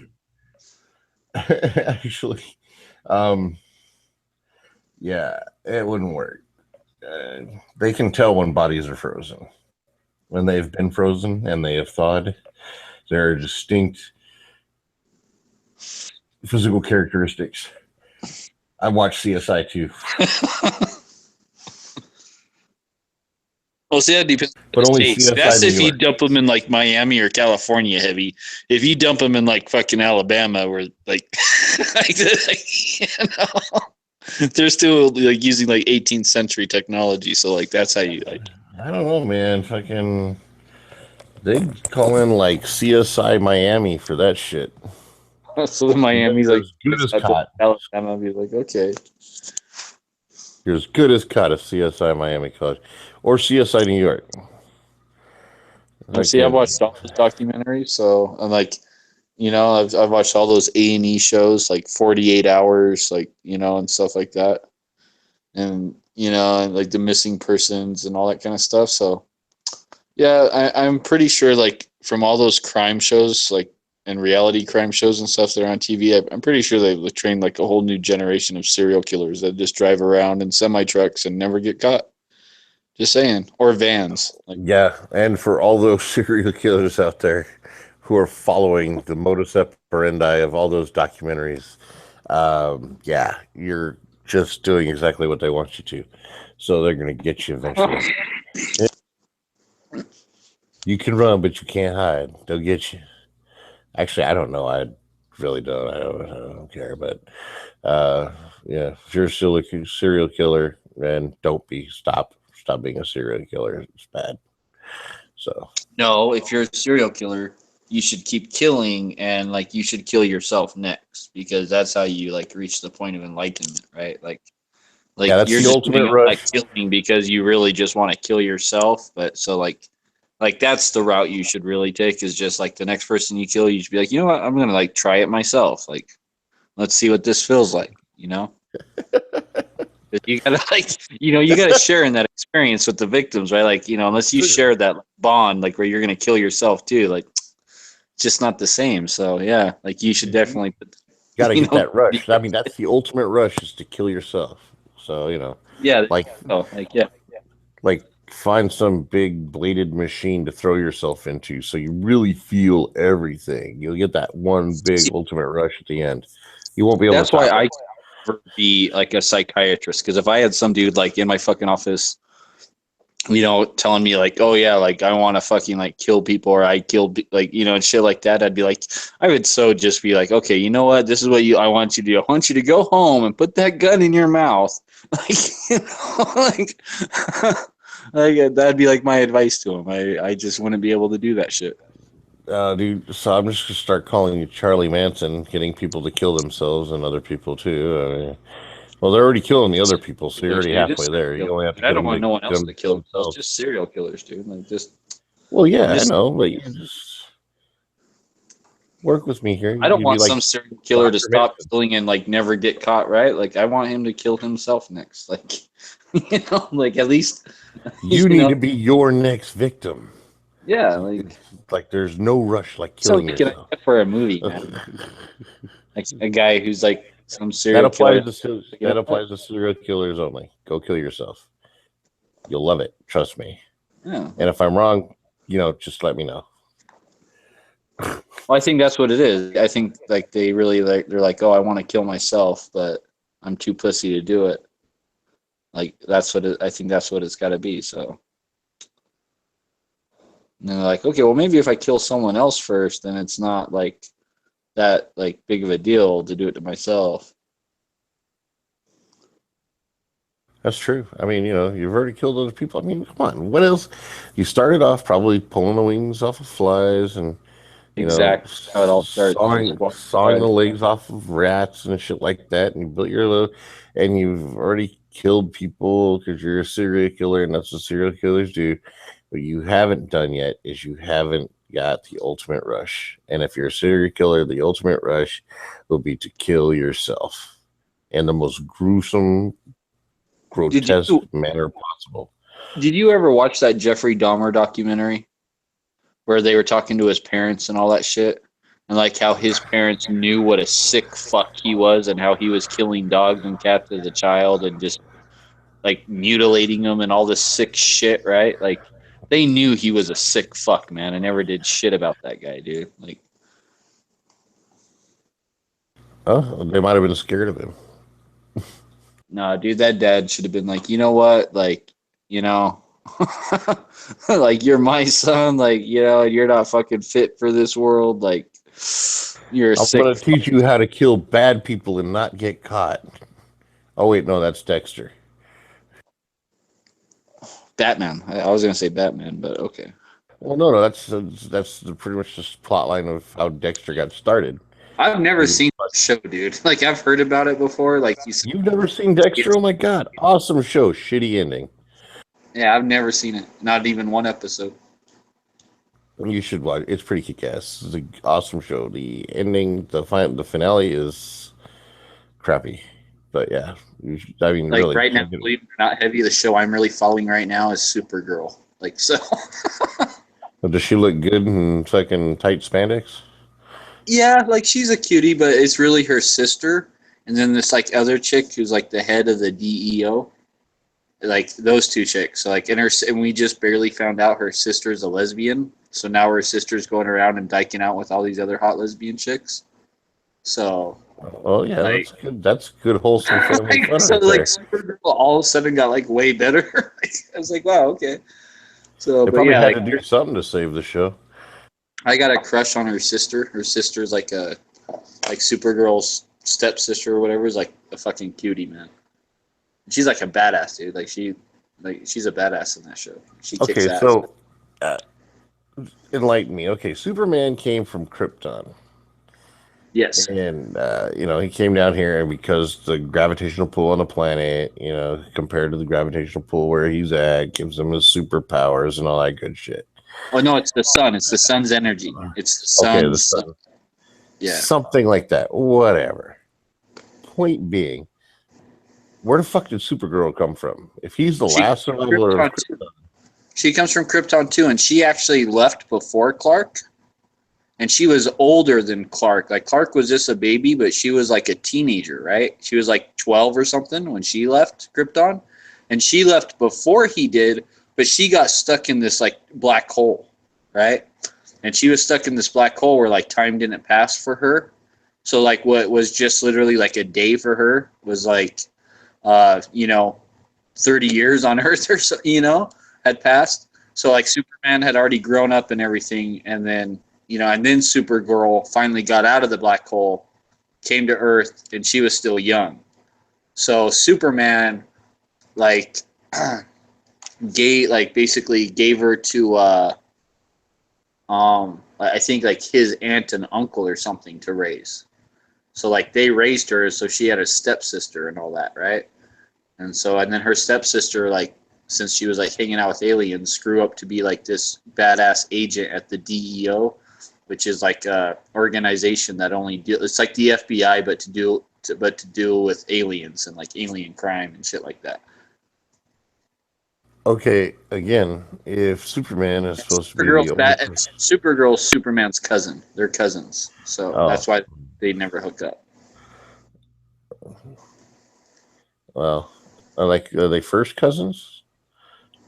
I think so. Yeah. Okay, so Superman's mom and her mom were sisters.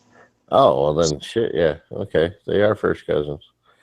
So yeah, him banging her would not be good. Well, especially not because he's an older man. He's a full-grown man, and she's just a teenage girl. So that would be bad. Well, now in the show, she's like in the comic books. I think she was a teenage girl. I think in the comic books, she like was usually portrayed like at the age of like 17 or something. But in the show, she's portrayed at like maybe mid-20s, like early 20s. So in the TV show, she's portrayed as like being like 23 or something like that. And then so she's definitely not portrayed as being like a kid. And her sister's portrayed to be like at least late 20s, like 29, 30. And yeah, her fucking sister's this like hot ass redhead dude that like is, is just really good. I just don't see. I don't know, dude. I guess maybe I'll check it out. Maybe Like, have you ever watched The Flash and stuff like that? Yeah, I watched The Flash. Okay, yeah, it's like The Flash and stuff. If you like The Flash and stuff, you'll like that. It's not as like it's not like the Punisher or Daredevil. It's more of like the Flash level. And the first season's a little slow, but that's just kind of like opens you up to everything. You know what I mean? Kind of sets a storyline. And it's really the second season that has gotten like good. Like it's like, oh wow, this is like really cool. Well, I don't know. Okay, yeah, I'll check it out. Maybe. I'm not gonna promise anything, but I mean, shit, I got enough shit. I mean, The Expanse is coming back on. Still got to finish the last episode of The fucking. Expanse was awesome with Thomas Jane. Yeah. Yeah, well, they have the season 2's either out or coming out really soon. Yeah, I haven't seen season 2, so I haven't seen anything. Or have I? Still got to watch the last episode, the finale for Z Nation, and really, that's it. That's all I have. There's no fucking Walking Dead right now. There's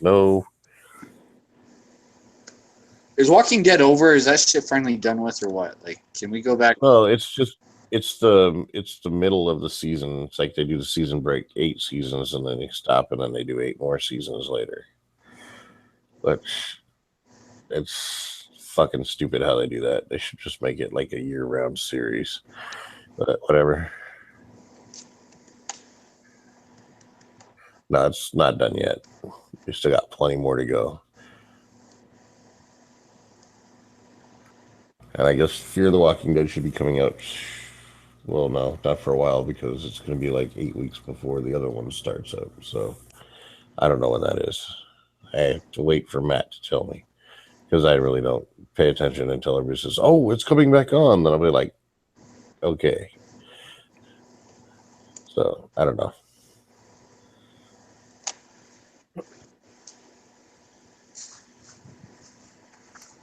Well, if we chased Brandon out of here, I guess He can't handle he didn't like it, dude. I mean, he can't handle the Supergirl talk that's going on in here right now. I mean, some mad Supergirl talk, right?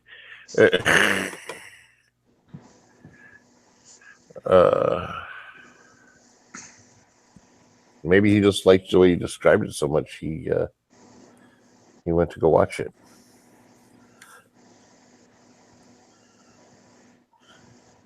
So, you know, I don't know. Shit balls. Oh, brother, I'm going to leave you. Yeah, I'm taking I'm going to off. watch this fucking gun guy video, and then I'm going to bed. So I'll probably talk to you tomorrow night. So All right, man. see you then. Later.